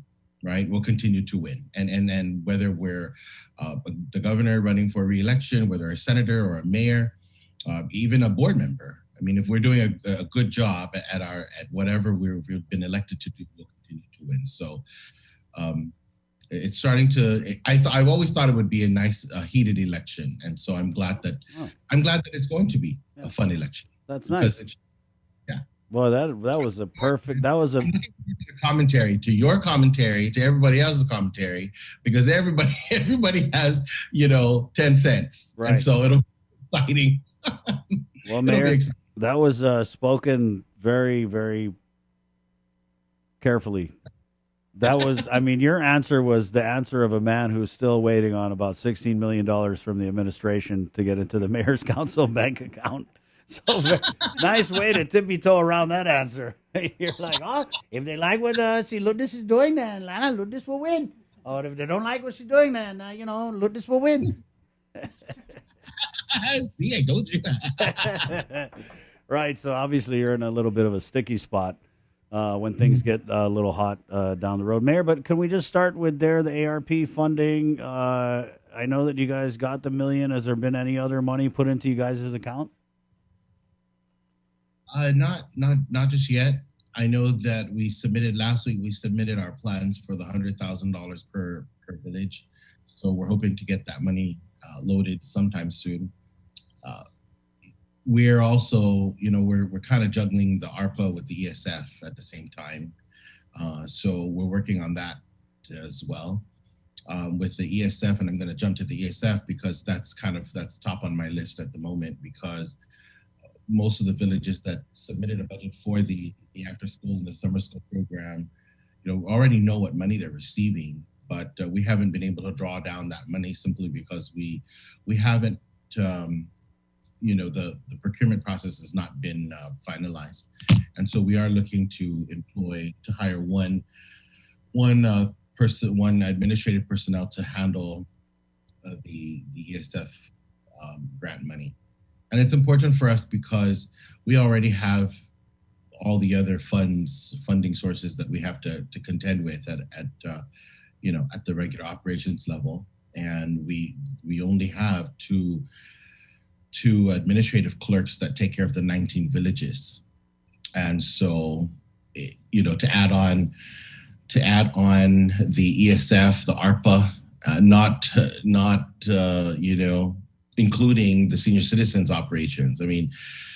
You look at our budget and you say, well, mayors get all this money, but we've been able to manage with the little money that we get, and we try our best not to increase our budget, and we try to stick and to remain status quo as long as we can, so that we can be a fair player Gulf Guam budget game, and it's not as easy as everyone knows that it's not as easy as it seems, but we try our best. We really do. It's not a perfect system. It's not a perfect process, but we certainly work toward it.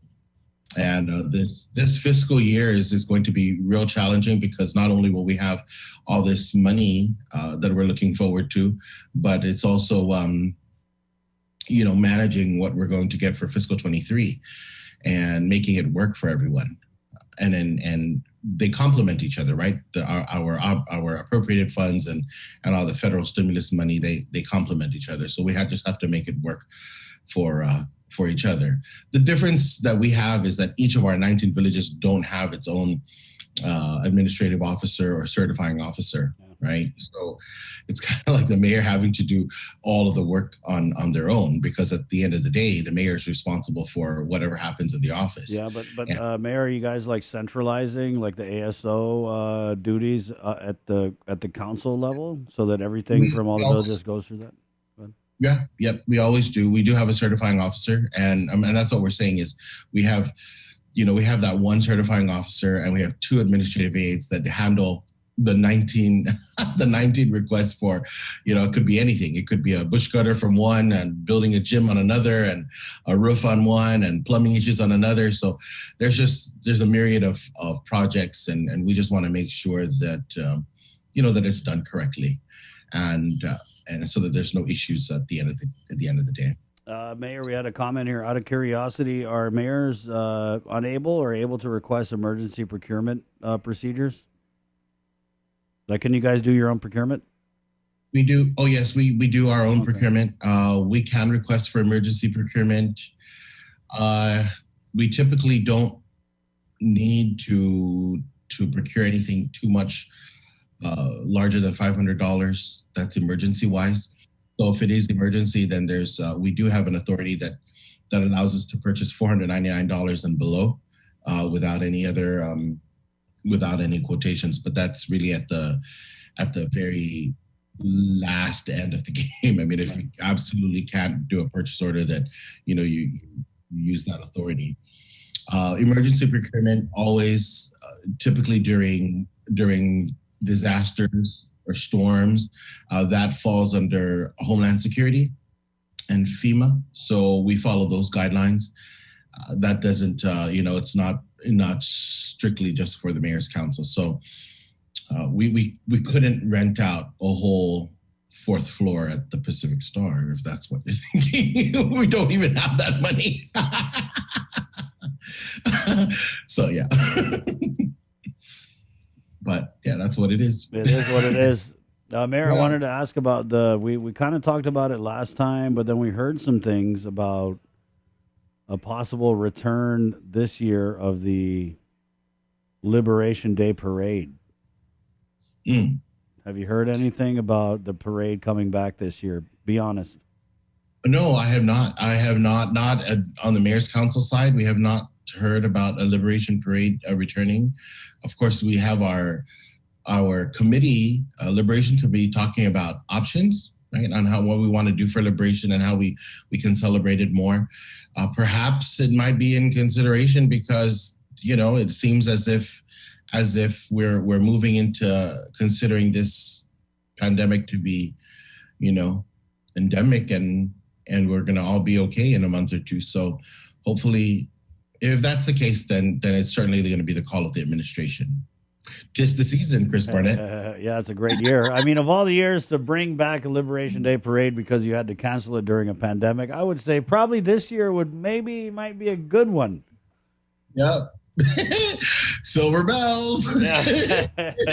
Sorry, you guys haven't heard anything, but then as of now, because it is February, which means it's almost March, which means July 21st, kind of like down the road. Like, what are you guys planning for at this moment, Mayor? Well, at this moment, for sure, like I said, we're definitely doing the memorials. That's for sure. We're looking at a Queen's contest, and we're looking at how we can elevate that Queen's contest. Even if we could have a parade, having a Queen's contest the traditional way by raising money is probably not the most prudent process, a prudent approach to celebrating the Liberation Queen, because we, in the past, we've raised over $100,000 for a Liberation Queen, and I just don't feel like everyone is in the mood to be spending money on a ticket for, and we don't even have prize money at this point. So typically our prize money is like $10,000. Right. Typically you have sponsors just clamoring to get in because, it's a lot of, advertising. It's everyone's out there with it. Right. But it's just so hard. It's hard up for everyone, whether you're receiving stimulus money or not, right? So, hey, well, we'll see. I mean, maybe the GOP will coordinate the parade and, sing, That's what you got to do, Mayor. You got to do. I got your strategy this year. How you're going to get everything quickly is you're just going to play them because you're in the middle. It's awkward for you. You're going to play them off each other, Like you're getting 17 million ARP, but they only given you, $1 million something so far? You got to be like, man, Governor Lou. I was talking to former Governor Felix over there, and he said, if he was governor, we would have had the money yesterday. And then she'd be like, huh? What? No, put the money there in the mayor's. That's what you got to do. It's just, I got to figure it out for you. Well, it's going to be fun. It's the political season. It's that time of year, and I think our conversations will be more heated. We'll probably, I think I'm looking forward to inviting more of my colleagues on Monday to share their experiences, and I'll chat with you offline on how that could work. I think you'll get a good glimpse at what others are thinking, really. Unfortunately, it is a political game, but like I always say, at the end of the game, it's about service of the people. And what is it that we can do to make our people's lives better? And if it's playing that game in some way, whereas it doesn't take away from anyone and it doesn't harm or hurt anyone, then I was going to say something, but it's a good thing I thought about. Oh, Chris Barnett, it's too funny. Yeah. I'm all for it. We actually just got a comment about your laugh from Bobby Alvarez. I don't know, is he still with the administration? Somewhere, probably. But he puts Biba all in, 3 thumbs up emojis, and then he puts, this mayor laughs like a childish fool. Wow, Bobby, tell us what you really think. Yeah, knock yourself out. Mayor, actually, I talked to people about your laugh, and one of the things people tell me about your laugh is that they like it. So keep on laughing, you know what I mean? I think your laugh is fine. For sure. It takes one to know one. There you go. Mayor, what about the other thing I was going to ask you about, the Operation Homebound here, public health, trying to get out into the villages, right? How's that effort going within the respective mayor's villages? Yeah, so that's really being operated by the Guard and public health, and not really with the mayors at this point. We will circle back once they're done with the targeted areas that they've been working with the Homeless Coalition and OHAP. They'll circle back and talk to the mayors to see if there's any place they missed or any areas they missed. We'll see what happens after that. I think by the end of the week we should hear back from them, and when we do, I'll certainly let you know. They're targeting they did the homeless count, right? So they're using those statistics to address them. What do you think of that, Mayor? The homeless count. I think we had more homeless now that we have these the homeless shelters in play, right? Were you surprised by those numbers? Yeah, well, there's I've been in that arena before. I mean, as far as trying to, the boots on the ground there, and I realized the difficulty reaching out to those, to the residents that are homeless and to the residents who are experiencing that type of tragedy in life. But awkwardly enough, there are certainly some people who don't feel that it's a tragedy. Some feel that that's their way of life. And is it Is it something that, so how do we correct it? And I think we correct it because we think it needs to be corrected, or we think it needs to be resolved. But for them personally, they don't feel that they're in trouble or that they're in need of extra help. So, and there's different reasons as to why they feel that way, right? And then they're evident, but yeah, it's unfortunate because when you, just like at the side of the road, like the panhandlers, right? We talk about them and it's like, why isn't anyone doing anything about the person on this street or this intersection? But what you don't know is, I think many people have tried to reach out to that person or that particular, individual, and they just don't want the help, or they've been helped before and, they choose to continue to do that. So yeah, there's different variables when it comes to that. So, but I am surprised. Yeah. And stray dog update, Mayor? Well, that's, I'm hopeful. I mean, it's been around the news, right, lately that Gain got, or they're working on their MOA, the $450,000. So we haven't been included in that conversation. Not to say that it's a bad thing. It's actually good because it's really an agriculture issue. And so I'm hoping that with that process, we'll resolve a lot of our stray dog issues. And the spaying and neutering the process will be executed sooner than later. And I'm really happy to hear about the 2 veterinarians because, we've been wanting that. We've been asking for help. And so I'm hoping that with the infusion of that $450,000 and at least the one vet now, we'll continue, we'll work on a better process to spay and neuter. I don't know what the current vet has in mind, but I'm interested to hear how we'll partner in that to help each other. So as far as the roundup, we have not set a particular village for a roundup. I think most of the villages are just continuing to trap any stray dogs or catch any stray dogs as the days go on, and of course the try to trap the dogs that are vicious out there. So far, Gain, it hasn't been a problem at Gain. I don't know of any other bear having an issue at this point. I haven't heard, but it hasn't been a problem lately. So hopefully their process up at Gain is doing a lot better. Mayor, so what is it now? You guys, if you see a stray dog, you round it up, you keep it at the village, and then you take it up to the Gaines kennel. Do they have room, or are they at capacity? So that's the tricky part, is we never know when Gain has room. Sometimes they don't, sometimes they do. And when they don't, that's when the mayor has to keep it. And that becomes the problem because, we have to care for the stray animal.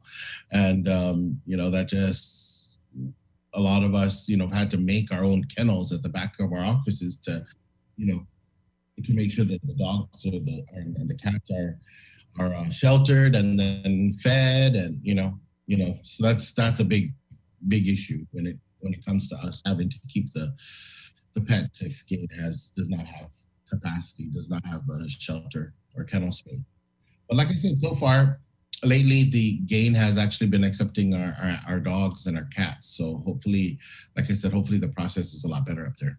Right on, Mayor. We did have another well, first, I don't know if what are your feelings on Senator Ragel's bill for residents raising chickens on their residential lands? I don't think I've seen this bill. Have you heard about it? Yeah. And so one of the things about the chickens, so we do have a problem with the chickens nowadays, right? In the residential area, in the neighborhood. So it's really the roosters that are out there crowing and making all the noise. And I'm sure both the roosters and the hens are the ones, defecating all over the place. But when it comes to raising hens, I think a limited number of hens will be okay for the household sustainability, for food sustainability. But I wouldn't be in favor of a large operation within the village. That's for sure. simply because we kind of have our own operation out there with the stray chickens that create a big problem for us. And so there's still no way to eradicate, and I say eradicate because one of my good mayors uses that word all the time, and I'll use it for the chickens because they are a nuisance, and I'm not sure how else to get rid of the chickens. So I did have a resident who sent me a possible solution for a trap, but that's one way of doing it, and that's one chicken at a time. There's like a million of them out there, right? And so, I even with me at the house, it's like, and I always share with residents. I said, there are 2 stores on the island that carry this dog and cat repellent. Buy it and spray it. I do. I mean, when I don't, because you'll hear the chickens. Right. Yeah. Right. And so, but it works. I mean, for me, it does. I mean, you don't follow the directions, because you can only follow the directions if you live in the mainland. Because our dogs, cats, and chickens on Guam we are Chamorro dogs, cats, and chickens. We are not. We're not Sasa. Yeah. Not very picky.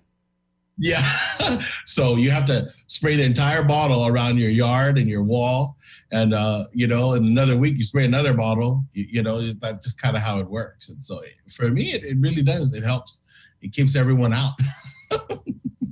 But, that's not a permanent solution. That's very temporary. And of course, you have to spend money out of your pocket to do it. But it provides some kind of sanity. Stray dogs, I understand. But, I mean, taking on the stray chicken problem, Yeah, but see, that's the thing, is that the chickens are a problem. I mean, because they're all over the place. I mean, it's kind of like, that movie Charlotte's Web. The chicken, the dog, and the cat, they're all friends. It's like, thank God I have a wall around the house. It's like, but they're on the wall, the dog, the chicken, and the cat. It's like, we can make our own movie on Guam. But yeah, so that's, and then not to forget the pig, because the pig could be strolling down the road. and it's starting to feel like I'm on Animal Farm, Mayor. Oh yeah, there you go. I laugh about it, but it's true, and it's not. For some people, it's really bad. It's gotten to a point where they just can't handle it anymore. Even GSWA has gone around giving us these. Showing us these contraptions to add these bungee cords to the bins, to the trash bins, in order to, so that when they topple over, they don't spill out. But some of the pigs are bigger than the trash bins. Right. It doesn't really work anymore.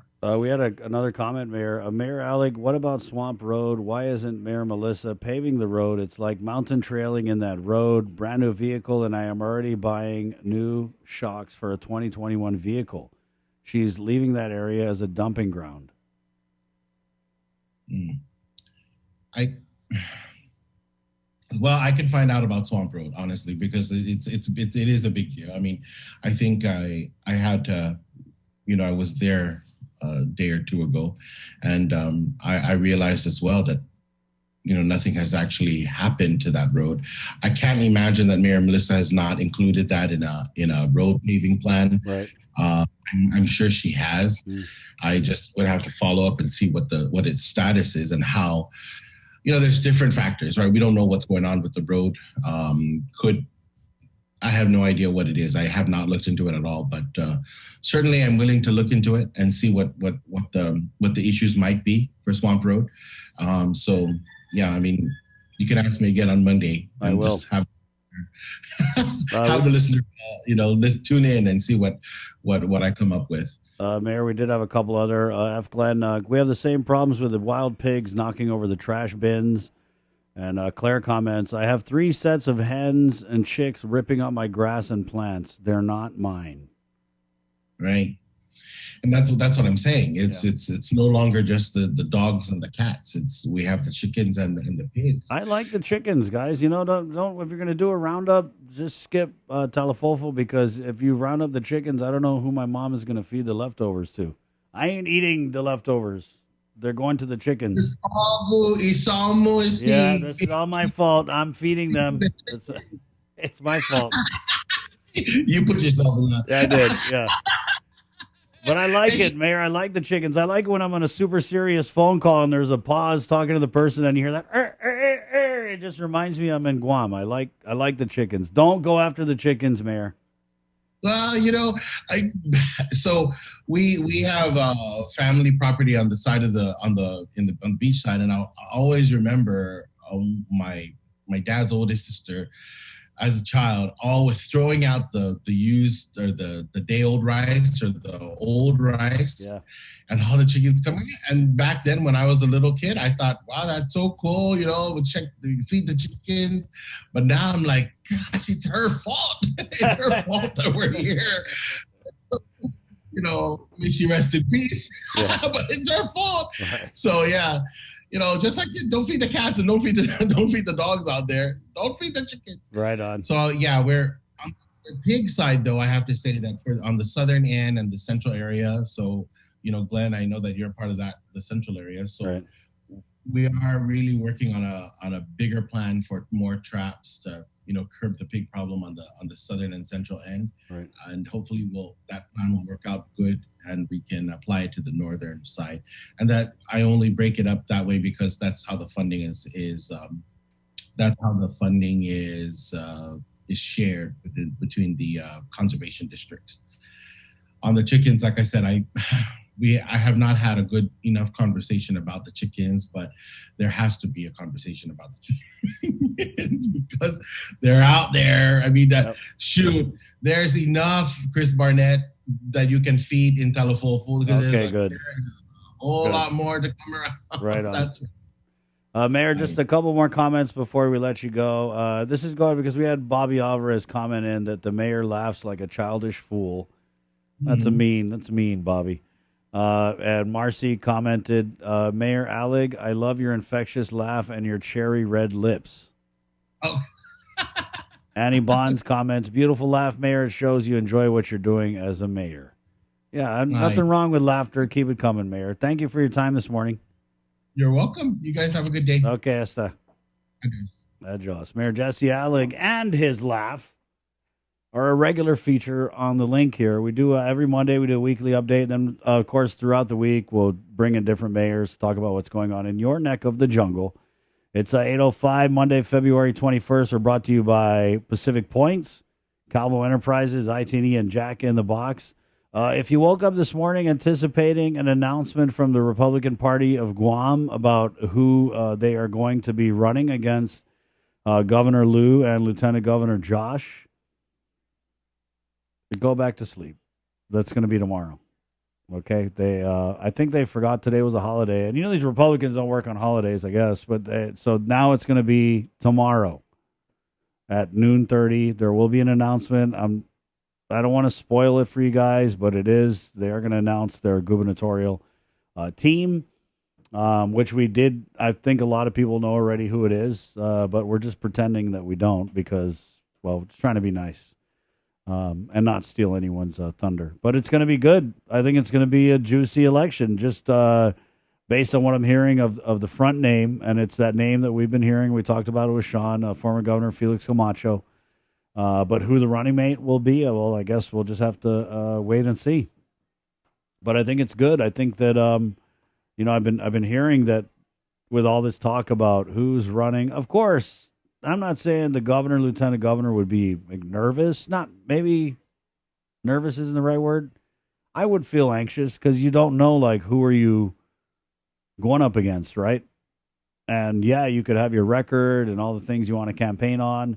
But sometimes when you get into a fight with a good opponent, that opponent will change the way you want to fight the fight.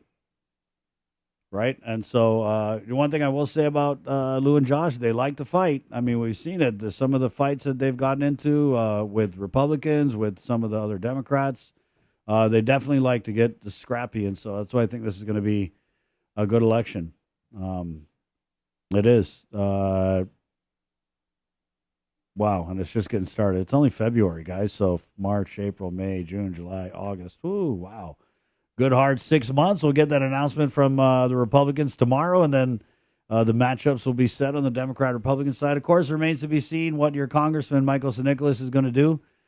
People are saying that he's coming back, or is he back? I don't know. He doesn't announce these things, but if he is back, is it because he's going to announce that he's going to run for governor?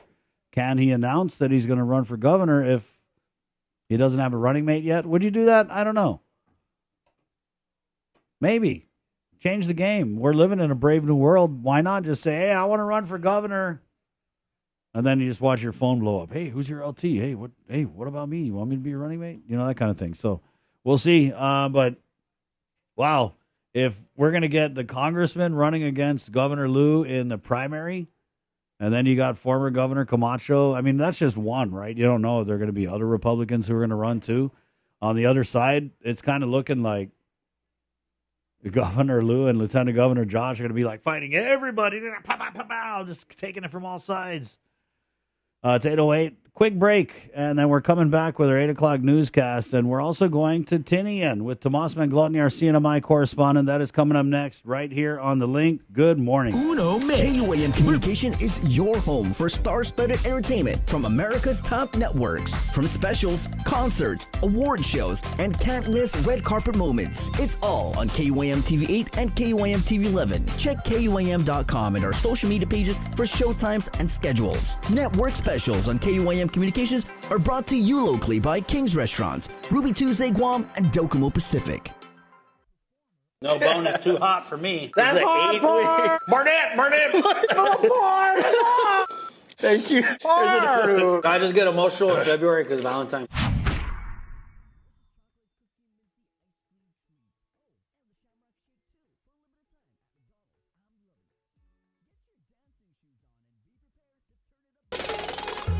KUAM Communication is your go-to source for the biggest national and international sports events. Check out KUAM TV 8 and KUAM TV 11 for the biggest sports specials, championships, and events from every court, track, field, and playing ground. We're bringing you all the action and excitement. Brought to you locally by Mariana's Irrigation and Landscape and Docomo Pacific. The KUAM Podcast Network is back and on demand, featuring a great variety of podcasts from our island and region, including culture, lifestyle, awareness, crime, politics, commentary, comedy, and entertainment. Available on most streaming platforms. The KUAM Podcast Network. Subscribe and listen now.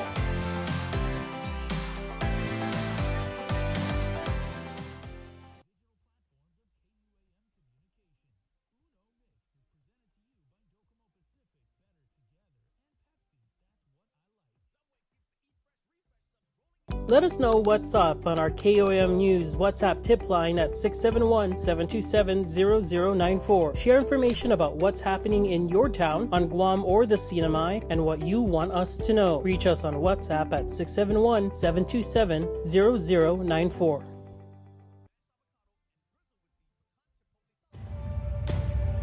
Listen, watch, and learn from the daily Tomorrow News updates from KUAM News. Catch them on The Link during the 8 o'clock hour, streaming online on Isla Radio, or on the KUAM News YouTube channel for your convenience. Tune in and stay informed, all while preserving our precious culture through the daily use of our native Chamorro language. Tomorrow News updates are brought to you by your familia at First Hawaiian Bank. But I still need love, 'cause I'm just a man. These nights never seem to go to plan. I don't want you to leave, will you hold my hand? Won't you stay with me? 'Cause you're all I need. This ain't love, it's clear to see. Darling, stay with me. Why am I so emotional? No, it's not a good look, gain some self-control. Deep down, I knew this never worked. But you can lie with me so it doesn't hurt. Oh, won't you stay with me? 'Cause you're all I need. This ain't love, it's clear to see. Good morning. Darling, Good morning, Monday, woohoo! Good morning, Facebook Live. Thank you for joining us on The Breeze, KUAM FM, Agania, Guam, Pacific Points, Cabo Enterprises, Tinian, and Jack in the Box. My name is Chris. Good morning. Do we really want a Guam without chickens, though? Right? I feel like that would just fundamentally change who we are as a people. We might as well be the mainland American states if we don't have chickens on Guam. I like it. But that's just me. You know what I mean? The pigs, I think. So if we're going to talk about the order of how problematic stray animals, which ones are the most problematic, I would say the pigs. Way more than the dogs. Right? The cats, I don't care about cats. Round up all the cats now, today. Get them rounded up.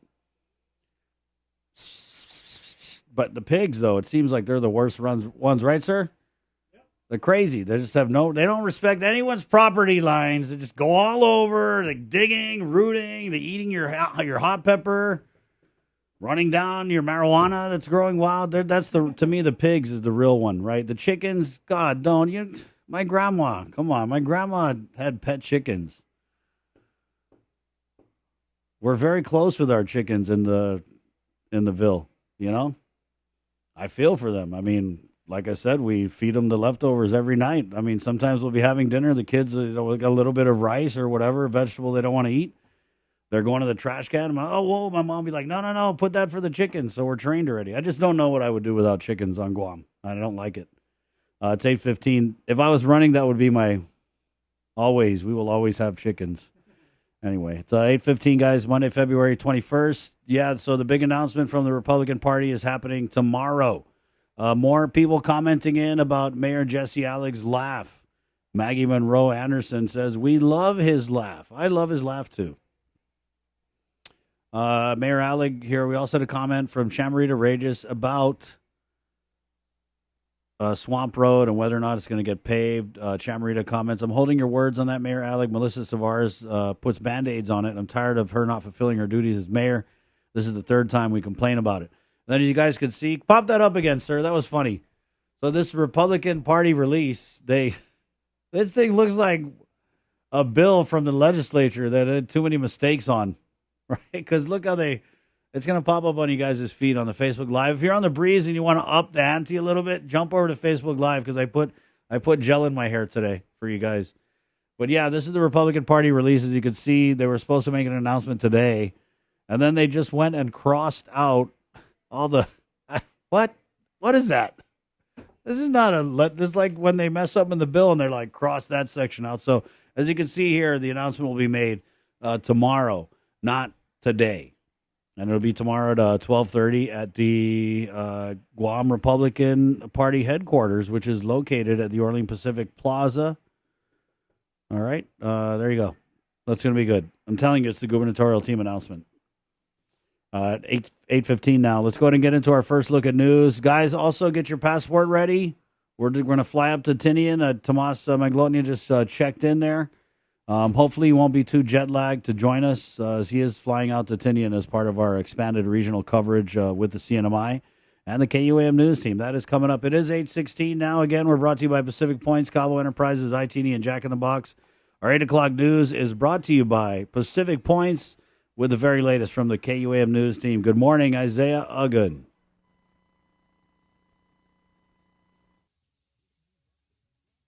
This news update is brought to you by Pacific Points. Do more, get more. Hafid and good morning, everyone. Guahusi Isaiah again with your Link News update. A congressional hearing was held Friday on legislation that would give Native Chamorros in Guam and the CNMI a leg up on federal contracts, just like Native Hawaiians and Alaskans. It could pave the way for local companies to effectively compete for billions of dollars in federal businesses. KUAM's Nestor Lecanto reports. Congressman Michael San Nicolas authored the Native Pacific Islanders of America Equity Act. Passage of H.R. 6504, as we will hear from our witnesses today, will enable Native Chamorros, American citizens, to be rightfully included in the way all Native people should be when doing business with the federal government. This includes special set-aside contracts, training, and other direct federal assistance. Among those testifying was local businessman Robert Salas II, whose company does regular contracting with the feds. I think it would be fitting that the federal spending that's coming into the islands be used to help the Native people of Guam and the Marianas. And just like our Native brothers and sisters of Hawaii and Alaska, we are loyal, dedicated, and capable Americans striving towards our daily American dreams. We just need that opportunity to make that dream a reality. Section 8A of the Small Business Act provides that competitive edge for disadvantaged Native groups. Gaining federal recognition is most essential to extend federal contracting opportunities afforded by the SBA to Native Chamorro small businesses. First, though, the bill requires the governor to establish a Chamorro genealogy database, which she has committed to. But some congressmen raised questions about the definition of Native Chamorro. It's described in the bill as those people who became U.S. citizens on Guam by virtue of the 1950 Organic Act and their descendants. Guam's three top leaders at the hearing sought to explain. There are going to be some people that are not really racially Chamorro that would meet that definition.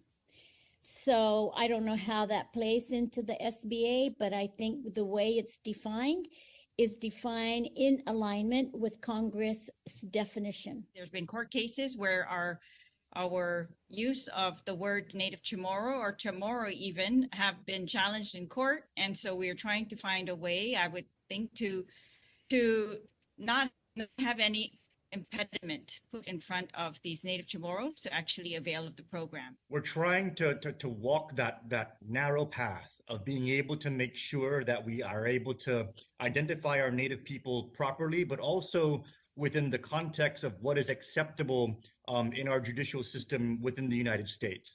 Another hurdle might be funding for a separate Chamorro registry office. The governor is seeking federal help, which Congressman San Nicolas suggests is an issue that might be best saved for later. For Guam's News Network, I'm Nestor Lecanto. Closing arguments are scheduled today in the trial of joiner Scott Sked. Sked is one of two people on trial for the murder of former Humatak Mayor Daniel Sanchez. Her boyfriend Rudy Canata is being tried separately. Sked took the stand on Thursday, and based on her testimony, she said she did not kill Sanchez, but insinuated that Canata was involved. Closing arguments are at 9:30 a.m. in Superior Court Judge Vern Perez courtroom. At COVID-19, our Daniel Perez checks in with the head of the Governor Physicians Advisory Group for the latest trends and treatment. We are reasonably hopeful that the trends would suggest that we'll reach a peak and start to plateau and come down within a few weeks. Very difficult to be accurate, but the PAG members and the other advisors that we have from public health all feel that that's very highly likely. Whether we've reached a peak or cases are declining, one thing's for sure. We're still in a surge, and with a highly transmissible BA.2 on Guam, it could be prolonged. And we've discussed why the numbers continue to be high, and indeed it may be because of the variant. According to the chair of the Governor's Physicians Advisory Group, Dr. Nathaniel Berg, the real number to watch is hospitalizations. The big measure is the hospital numbers came down, and they're staying rather steady. Dr. Berg continues to urge residents to remain vigilant, as the stealth variant is more transmissible than the original. He encourages residents to get tested if they start feeling symptoms and to consult with their doctors to see if they qualify for the MAB therapy or antiviral pills available. Sotrovimab is through an infusion and is for treatment of non-hospitalized patients who don't require supplemental oxygen and are at high risk to progress to more severe symptoms. This treatment is available at GRMC, GMH, GRC, and at the Manilao Senior Citizens Center. Another treatment alternative is molnupiravir, which is administered through pills. This treatment is for mild to moderate COVID-19 symptoms in adults who are at risk for hospitalizations or death. This is available at Megadrug, ExpressMed, or Superdrug. Paxlovid is also an oral therapeutic. It is for mild to moderate COVID-19 in adults and children 12 and older weighing at least 88 pounds who are at high risk to be hospitalized. Paxlovid is available at Megadrug, ExpressMed, and Superdrug. And finally, there's Evusheld, which is administered by injection. Unlike the other treatments, you cannot be infected with COVID-19 or have a known recent exposure. This particular treatment is for residents 12 and older weighing at least 88 pounds. It is for immunocompromised individuals, such as cancer patients and those who cannot get vaccinated for medical reasons. Evusheld is available at GRMC, FHP, the Cancer Center of Guam, and Public Health's Northern Region Community Health Center. All treatments require a referral from a doctor. Daniel Perez reporting for KUAM News. Despite challenges that the COVID-19 pandemic has brought on, head of Guam Customs and Quarantine Agency says they continue to move forward. KUAM's Jonah Gonçalves gets an update from its director.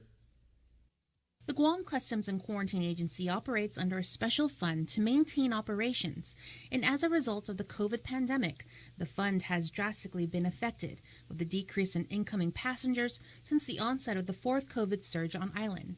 Customs Director Ike Pareto.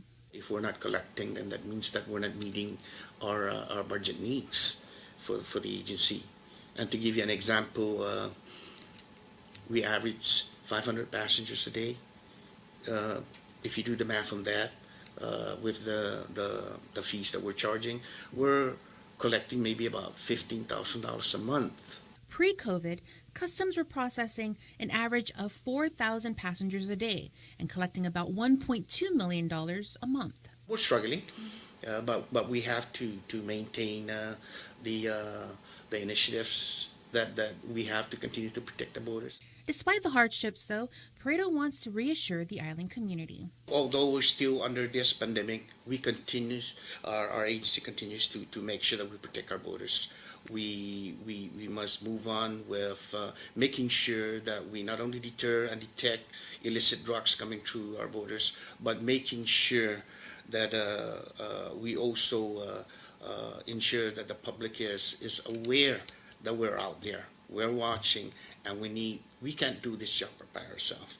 We need the support of the public insofar as trying to combat this illicit drugs that's prevalent within our community, especially methamphetamines. Reporting for Guam's News Network, I'm Jonah Gonçalves. CNMI Attorney General Ed Manabusan says that his lawsuit in Superior Court against Department of Public Safety Commissioner Robert Guerrero for alleged illegal overtime payment is only the beginning.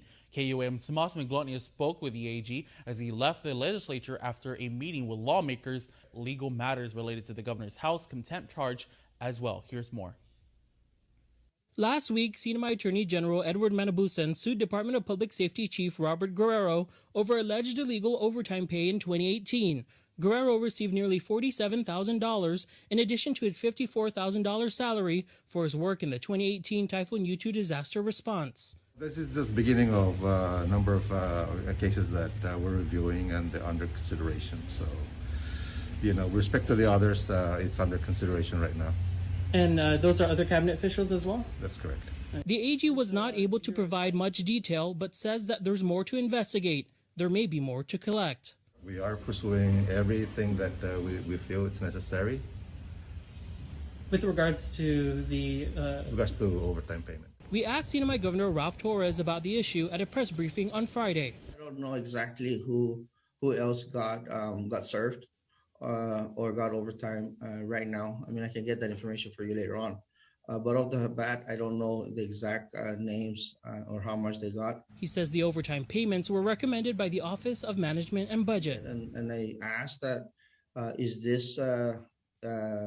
can this be done? And the answer was yes.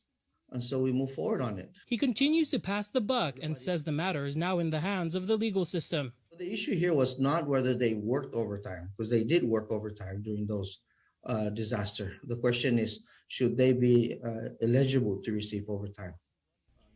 When our Tomas Manglotnia asked the AG about the contempt charges and if he's running for re-election, he says he's not able to discuss the contempt charges, and about his seat in office, he says he's too busy to think about that at the moment. 95 tax refund checks totaling almost $691,000 have been processed and will be mailed out this week. According to Revan Tax, checks are for error-free returns filed on or before January 22nd of this year. To check the status of your tax refund, log into your individual account at myguamtax.com and use the lookup status of 1040 refund tool.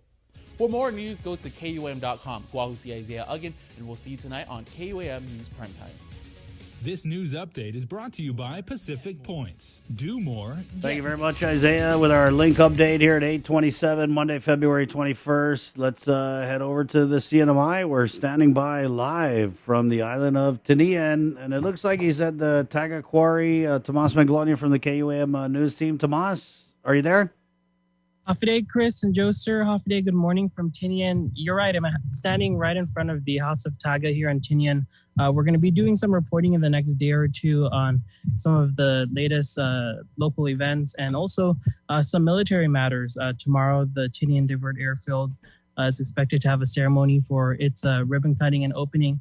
And today, we're going to get a chance to visit the slaughterhouse and just get a status update, so to speak, as to how folks here on Tinian are doing, not only in this pandemic, but with everything else that has been going on here on the island of Tinian. So you can expect that tonight and in the coming days. We're expected to meet with the mayor of Tinian today, Ed Aldan, to talk about some of the major projects that are happening here.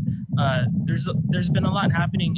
Not only are they facing their first battle with COVID-19 on the island since the pandemic began, they've had are reporting over 80 cases since we last checked, and there's also developments that Tinian is preparing itself for, both on the for the residents here, and also at Scope North is also happening. The military is also conducting its training here on Tinian, and tomorrow we're planning to bring you those live images from the ceremony that they're going to be holding with regards to the airfield here on Tinian. So we're excited. We just landed. I just landed here about 20 minutes ago. Got a chance to drive here to the House of Taga, and we'll be bringing you all the updates here from Tinian in the next day or two, Chris. Wow, Tomas, I'm so jealous that you're standing in the House of Taga. Are those birds I hear in the background? Yes, they are. And actually, Chris, if you wanted, we could go ahead and just take this off the tripod for a minute and bring you a closer look, because we can. Yes, we can. We have the technology, and they have they have birds in the NMI, guys. That's what that sound was, in case you're wondering. And what is so, that? Just showing you here, for those who haven't had a chance to go to Tinian yet, these are some of the largest lati stones, and this one remaining standing after the others fell due to earthquakes. And we're also gonna update on the mayor from the mayor about what's happening here with regards to the House of Taga. Last we heard there was a plan to create a replica of what this might have looked like from the very early beginnings, not too far from this location. But as this sign that was put up by the CNMI Historic Preservation Office and the U.S. National Park Service explains, the House of Taga archaeological site comprises of 12 stone lati sets underlain by stratified cultural deposits. According to traditional Chamorro oral history, as some of you might know, the lati set served as the foundation for the residents of Taga, historical and legendary Chamorro chief who possessed superhuman strength. The House of Taga Lati originally stood for over 5 meters above the ground surface, with its wood and thatch superstructure, placing the 12 capstones atop its shafts. The erection of the large stones ranging from 12 to 15 tons. So a bit of history here that we're able to bring you live, Chris, and have more updates on throughout the day as we get to speak with people here on Tinian, as well as some of the officials who are who we've scheduled interviews with. So. Well, thank you so much, Tomas, for bringing the House of Taga to our audience. I know some people have never maybe seen it in pictures, but many people haven't been able to go to Tinian and see it in person, which is an experience. Yes, of course. And stay tuned. We'll continue to bring you live coverage here on the island of Tinian. Right on. Try out some of that butter chicken, Tomas. I will. Who knows? Maybe we'll try and do a segment on that. We'll see you, my friend. All right. Thanks. There you go. Tomas McLaughlin of the KUAM news team. What other morning show is going to bring you to House of Taga and Tinian? No other morning. Right here, the link. Awesome. That is amazing. That's how strong the ancient Chamorros were. They used to deadlift that. Serious. I saw a video. There's a video on it. It's 8:32. Let's go ahead and get into, since we're House of Taga, we might as well just do our Chamorro news while we're at it. It's brought to you by First Hawaiian Bank with Uncle Ken Conception. Chamorro news on this Monday, February 21st. Good morning. Buenos tardes to get some to be Chamorro ni KUAM News. Presenta ni Familia Mito gi First Hawaiian Bank. Director Guam Housing and Urban Renewal Authority si Sinod Ray S. Tapasnya sa matay. Distritos Mid, 19 na sakan, kuita si Tapasnya humilulu iigura. Munahon sa statement yung magahaga Luliong Guerrero después nagotpan binalingo. Ilang niya na tawag ito gilin na lanya si Tapasnya, pero na siguro na familia gwinigitagwahan manggayigima, na stable manggayigima sa natural, ay titinanda na klasen diniretso. Ilang niya segundo gobyerno Justin Orio na pago na dia sa minat kay San Pangkan na Minilingo para guahan. Adingo si Tapasnya sa guahan niya Audrey, San Famgon niya. Otro artikulo, Gida Mengo, John Information Center ma-report na 50 na tao sa manggagagay gispitat pero minalangon COVID-19. Uno sa gagagi pediatrics, 5 sa marisisibisan na bin ICU, 3 sa mauusay ventilator. 31 sa man mabakuna esta, 18 sa ahi, 1 sa tikwalifika para mabakuna. Ma-report lo ni Departamento sa Salud Publiko na primer na tinifong kausa ng COVID-19 sa 141 man nuevo siya gining 422 na man ma-analisa na specimen gidya 19 de Febrero. Ipamalo siya na resultong test sa mananang ga-analisa dyan sinalmiti ginyorto siya na clinic sa poro ma-report pag una diya. Distrito Tohon niya ipesti ma-report po todo 42,544 na kausang COVID-19, 316 sa Mampinino, 5,173 na kausa gi-active na isolation, 37,045 sa Timanggay gi-active isolation. Esta hulog gidya 19 de Febrero pag nasakan 134,328 na mangkwalifika na taw-taw gi populasyon guahan sa man mabakuna kabales, 53,965 na dulog booster sa man manay sa mangkwalifika na taw-taw gi siya distidya 29 de September 2021 nasakan. Gindikote na asunto, inagumento ni Nitson para itraw na si Joyner Sket sa mga skedso para pago na dia. Unugi 12 Sket ni magkukot ti purifinaitan ni ginin mahorong matag Danong Sanchez. Si para itan na trayo ni niya Rudy Kinata. Kahulog istan si Sket gi mapos na webes da sigon ni na testimonyo asangan ni tigwiza pumuno si Sanchez. Lo asangan na inambatga si Kinata. Ang schedule na gamento ni Nitson may trial para pagigilas 9:30 gi-egan gimenan West Vern Perez gi Superior Court of Guam. Yuto mo na suntog ifinot sa Moro para pago na Lunes. Gindi KUAM News, imanay na nineni gizagwahan sa ni CNMI ni manasasabihan si powdered formula sa man mabiso na matungo na Guaha Rico para STCha, Similac, Alimentum, and Elicare. E Food and Drug Administration sa mabisitaga deklama siya pa-complain po Crono Bader, Sakazaki, sa Salmonella Newport na infection siya. Todo STCha na kausa sa ma-report na magigimin para makakano STCha na formula neni gan ni Abbott Nutrition gi facility dot Sturgis, Michigan. FDA sa mabibiso na mungan man na SFP Similac, Alimentum, at Elicare na powdered formula kung permit dos ang numero gi-code sa 22 sa 37. Zay kode sa gwanya formula sa ano K8SH pat Z2.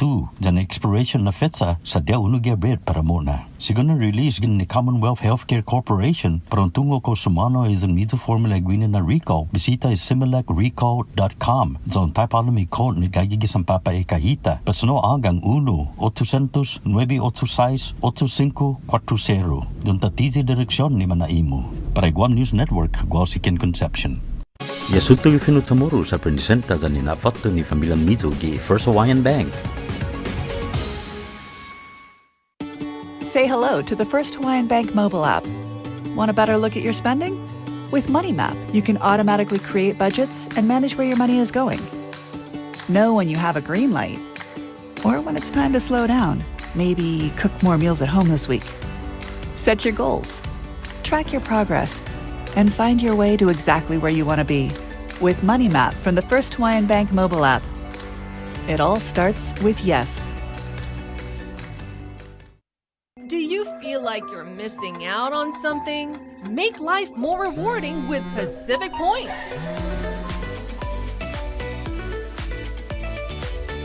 Earn and redeem points for bill rebates and free load at IT&E, discounts on fuel at Shell, vouchers at Foodies, and United Mileage Plus miles.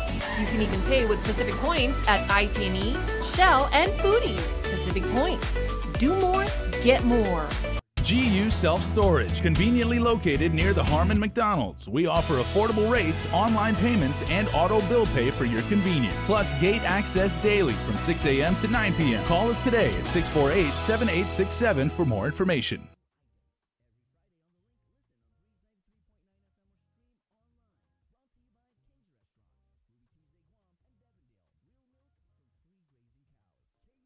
Get the job done the right way by getting the right stuff at East West Rental Center. With years of experience helping builders, we definitely got what you need. Call 646-1463 or visit us in Upper Tumon. Open Monday to Saturday from 7 a.m. to 5 p.m. and on Sundays from 8 a.m. to 5 p.m.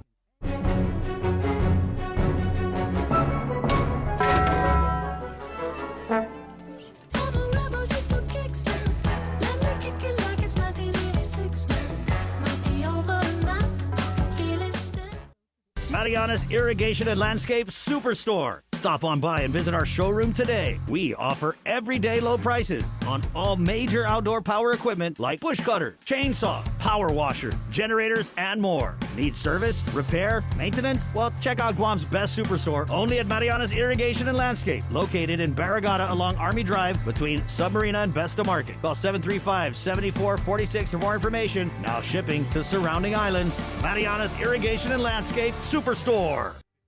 New Spicy Lovers Pizza from Pizza Hut. Hurts so good. With its spicy marinara and sliced red chilies. It's like a roundhouse kick to the taste buds. How's it looking?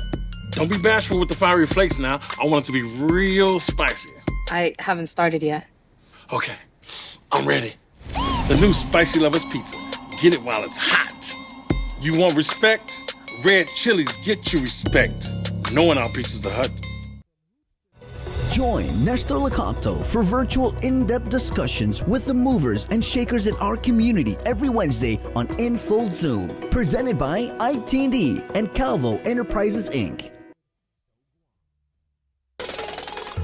KUAM Communication is your go-to source for the biggest national and international sports events. Check out KUAM TV8 and KUAM TV11 for the biggest sports specials, championships, and events from every court, track, field, and playing ground. We're bringing you all the action and excitement. Brought to you locally by Mariana's Irrigation and Landscape and Docomo Pacific.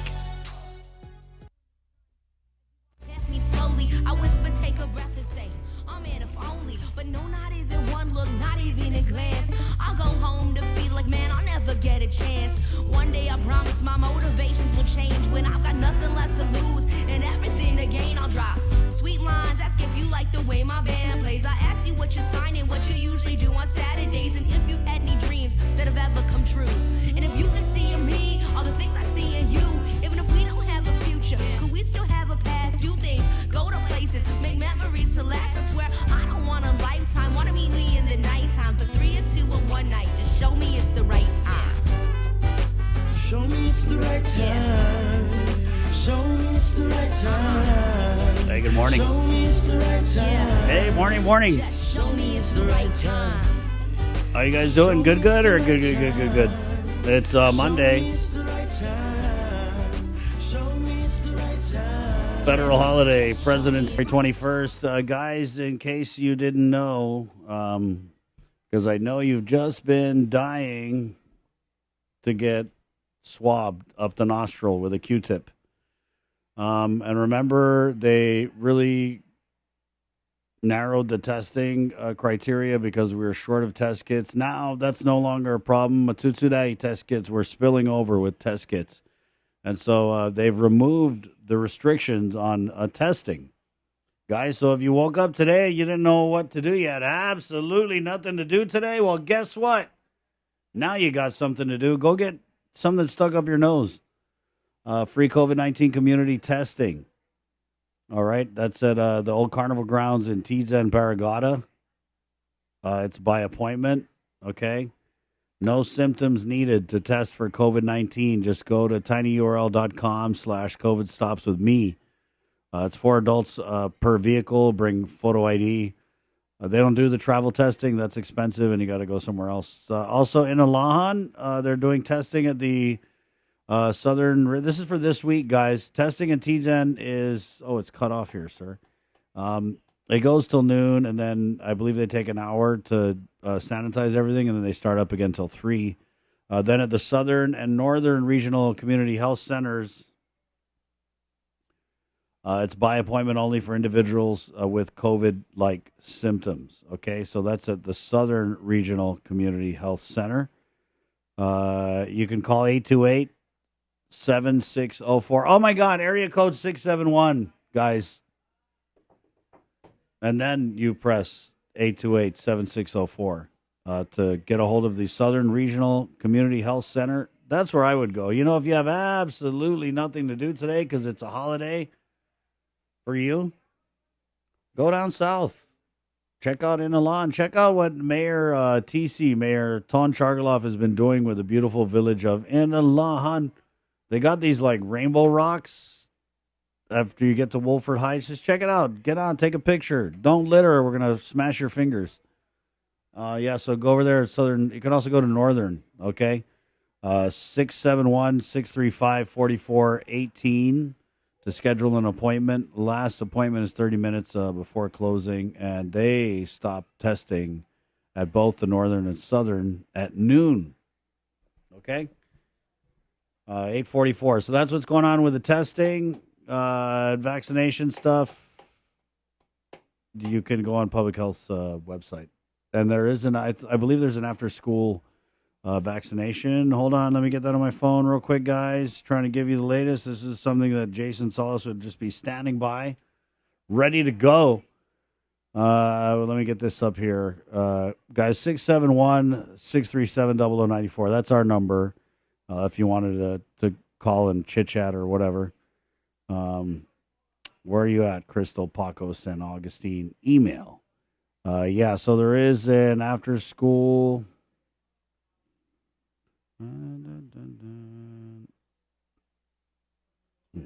Where's that at, sir? So many emails. Oh, it's right here. Guys, so the after school testing is at, where's that at, sir? I thought I had that here.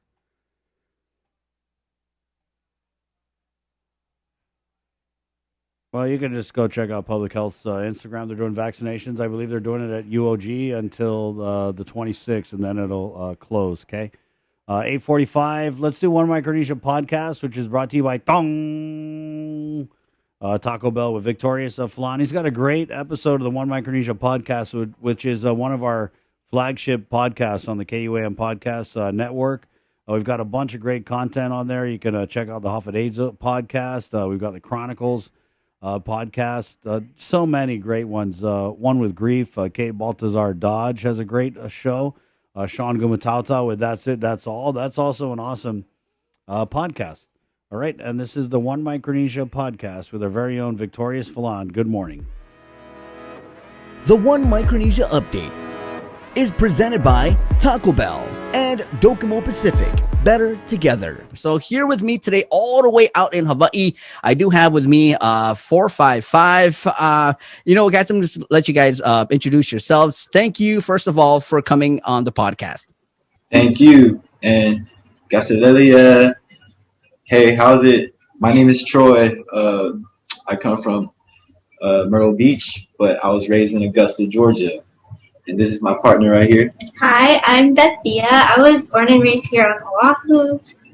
Nice to meet you guys. Thank you for having us on the show. Thanks for having us.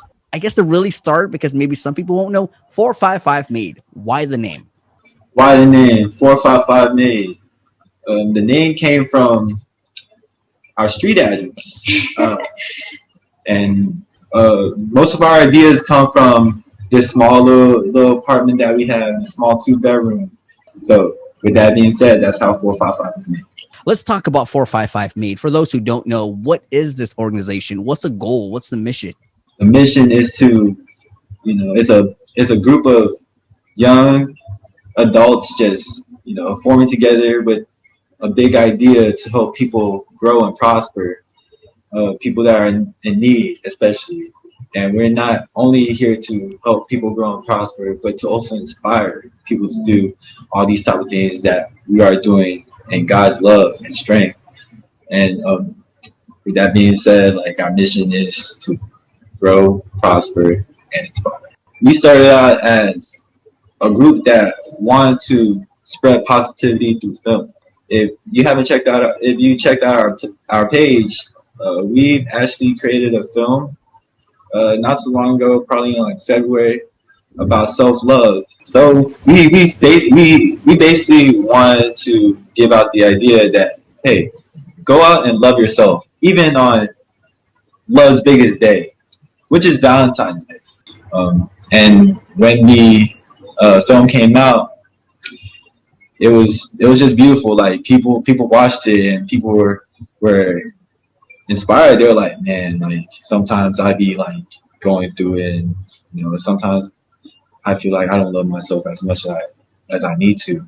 And like, I love how it went from like self-love to you guys changing it to giving out love kind of thing. Yes.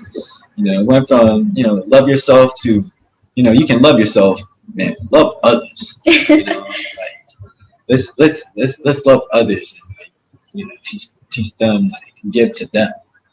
So with this idea being the food drive, me and Bethia, we came out with this idea, and then we came to the group, and the group were all in. They were like, oh man, like, dude, this is such a great idea. We're gonna help people out.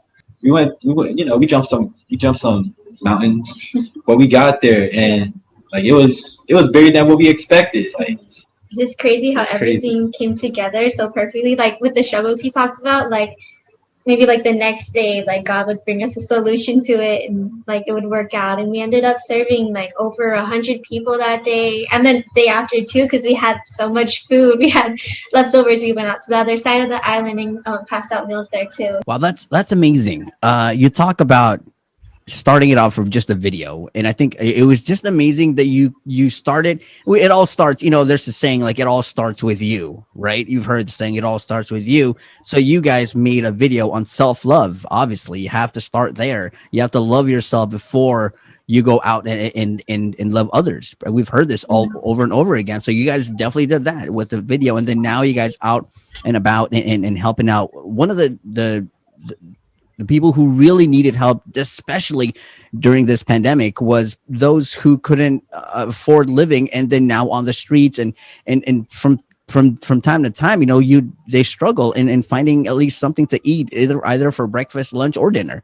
So you guys made a commitment and went at it and did it. And you guys talked about jumping mountains to making it work, and you guys definitely made it work. Let's talk about some of the outcomes, or some of the the reactions from people who you guys have helped. And I know you guys were out and about, face to face with those who the needed. So what were the reactions you guys saw when you guys were out there helping? Man, it was beautiful, man. Like, like we on that day, on those 2 days that we gave ministry, like, people really, like, some people really, like, were shy to come up to us, but at the end, they were really grateful that we came to give.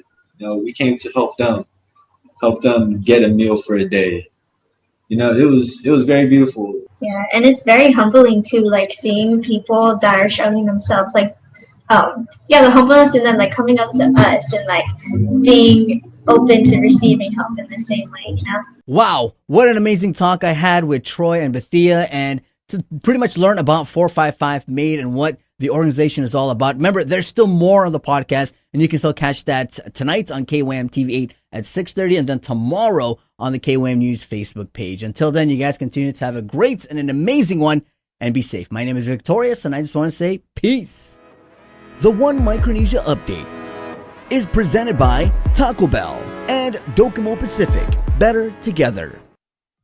The KUAM Podcast Network is back and on demand, featuring a great variety of podcasts from our island and region, including culture, lifestyle, awareness, crime, politics, commentary, comedy, and entertainment. Available on most streaming platforms. The KUAM Podcast Network. Subscribe and listen now.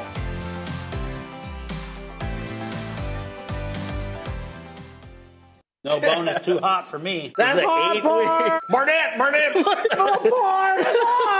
Thank you. I just get emotional in February because Valentine's.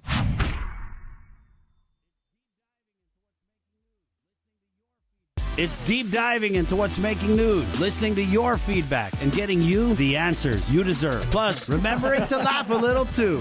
Join me, Chris Barnett, on The Link, live streaming video on the KUAM News Facebook page and YouTube channel, and broadcast live on The Breeze, 93.9 FM, KUAM.com, and the KUAM News app. Miss The Link, miss a lot, so don't miss it. The Link is presented by IT&D, Calvo Enterprises Inc., Jack in the Box, and Pacific Point. It's Feed to Be Fridays on The Link. Good eats, good company, and beyond good chow with Team KUAM checking out Guam's most tantalizing, tempting menu items. Every Friday on The Link, listen on Breeze 93.9 FM or stream online. Brought to you by King's Restaurants, Ruby Tuesday Guam, and Devondale. Real milk from free grazing cows. Pacific Matters is a half-hour news, culture, and lifestyle show focused on issues that impact Guam, the Northern Mariana Islands, and the larger Pacific region. Join Tomas Magonia every Monday to discuss politics, trends, and take a deep dive into the issues changing our island home, because what happens in the Pacific matters.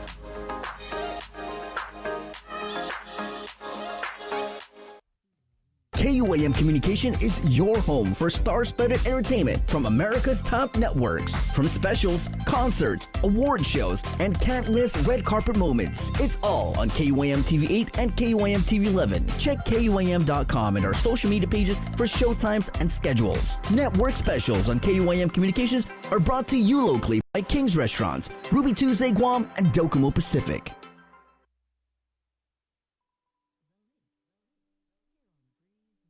3.9 FM.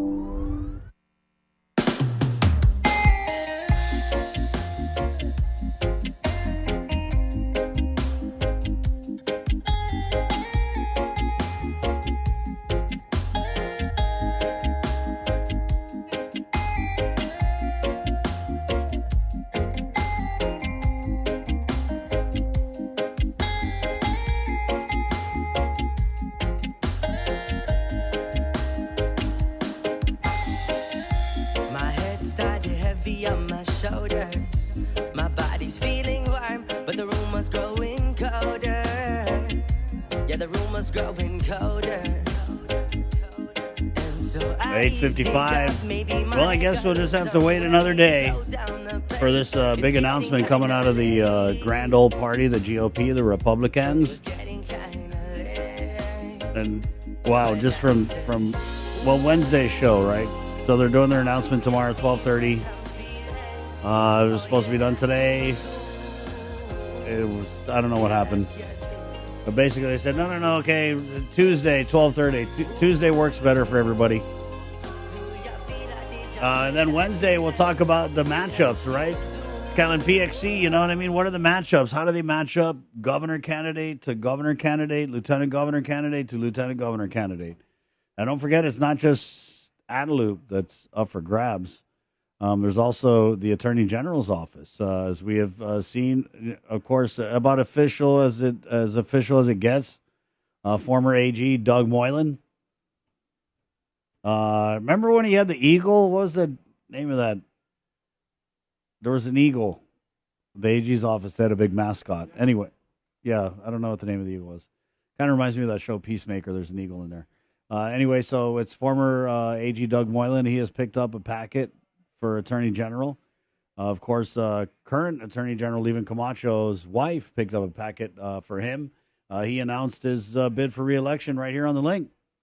That's going to be another race. I mean, even if those were the two that were facing off on each other, wow, that's going to be pretty good. I can definitely see a contrast in how they would campaign for that seat. But it's so early, you never know if anyone else is going to run for AG. And then you've got the legislature, right?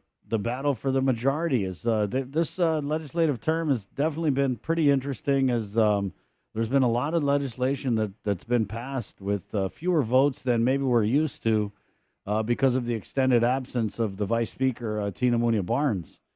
And so that's really kind of, well, I mean, the Democrat majority was so thin, and then when you take out one of the most prominent Democrats who's been off island for the last several months, it definitely changes the dynamics of things. But the Democrats have been lucky because they've been able to count on certain Republicans to back a lot of these Democrat proposals that the administration approves of. So yeah, the legislative race is going to be big. I'm hearing that the Democrats are they're gonna throw out the Regine Bisco Lees, the Kelly Marsh Titanos, maybe even the Sarah Thomas Nettie Dogs. They're going to take a note from the Republicans' playbook from the last election where we saw Frank Blas Jr., former Senator Joanne Brown, these like names that they stick, right? And it just saves a lot of money on advertising when you've got a name, so to speak. But I would just say that some of these names that they're thinking about bringing up, the people already were like, nah, we're good on that. So we'll just see how it works. That's why I think it's going to be a good race. Legislatively, I mean, it kind of seems like both parties are really trying to stuff the ballot with a bunch of warm bodies for the legislative race. It's just like looking at kind of like who's picking up packets and then who I know is running. Definitely, it's going to be hot. And this kind of changes this Republican announcement of a team that's coming down in the next couple of days. I mean, it changes things because maybe 2 months ago the conversation was, oh, if the Republicans are going to run for Senator Frank Blas Jr., then maybe, it's another landslide for Lou and she'll win. So let's focus on the legislature. Maybe that was what the Republicans were thinking. But now with this team that they're going to announce, which is, I mean, it's no slouch of a team, honestly, I think that changes things. And we could be looking at either way, right? We could have a Democrat governor, Democrat legislature like we've seen, or we could have any combination of Republican-Republican or Republican-Democrat or Democrat-Republican. I'm talking about Adelup in the legislature. So, yeah, it's going to be good. Just go register to vote, gec.guam.gov. Hey, I'm going to bring you guys Burger King's Cover Me, which is an awesome segment. They've just been so amazing to us, and we're so grateful. They're getting ready for a mess tomorrow, too. But in the meantime, you can check out their new Double Whopper Junior Your Way meal, which includes French fries, 4-piece chicken nuggets, and a refreshing soft drink, BK Your Way. They're proud to present Cover Me. So is Docomo Pacific, guys. Docomo Pacific, you can ask about their ACP. You down with ACP? Because Docomo's here to help. The Affordable Connectivity Program helps you connect to things that matter most with $30 off select internet plans. Head over to Docomo Pacific's Tamuning HQ to see if you qualify. Qualifying households can get a free router with an additional $45 off. For a limited time only, visit Docomo Pacific and ask about ACP today. Docomo Pacific, better together. Well, guys, it's been a great run this morning. I want to thank, it was crazy. We were supposed to start this last week, but you guys know my son got COVID and we all had to do isolation for like pretty much the whole week. And then I got a colonoscopy and then Friday was back. So thank you to Bree and Jay for filling in last week. And really excited about the new content that they're going to be bringing you just around the corner here on the stations of KUAM. Joe, sir, good job today. Thank you. Brought to you by Pacific Points, Cabo Enterprises, Tinian, and Jack in the Box. We're leaving you with Cover Me, brought to you by Burger King and Docomo Pacific on the Breeze side. We're KUAM FM, Agatni, Guam. My name is Chris. This has been another episode of The Link. Until Igupa, esta, adjo.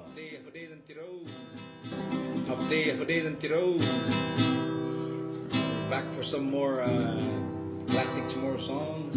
This one is entitled Vida Homog by the late great Larry Saralou. Hope you like it.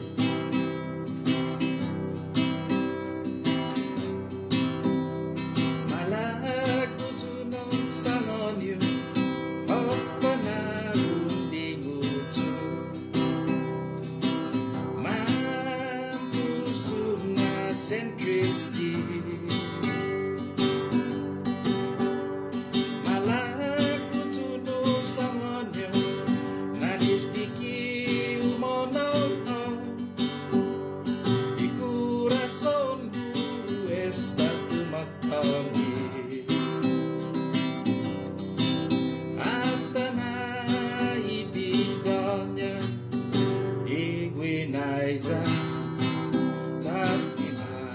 sosongi di coração ai birao mogi kiri dan neni tulili tumogi ni winai jamu ai sama pusu aholang kadadiha ai birao mogi kiri dan neni tulili tumogi ni winai jamu ai sama pusu aholang kadadiha malaku tunong sanonyo hafana unding utu mampusu na sentriski malaku tunong sanonyo nadistiki umanaw di corazón está tu matawi dari start nasosongi di corazón abira mogi kiri dan neni tulili tumogi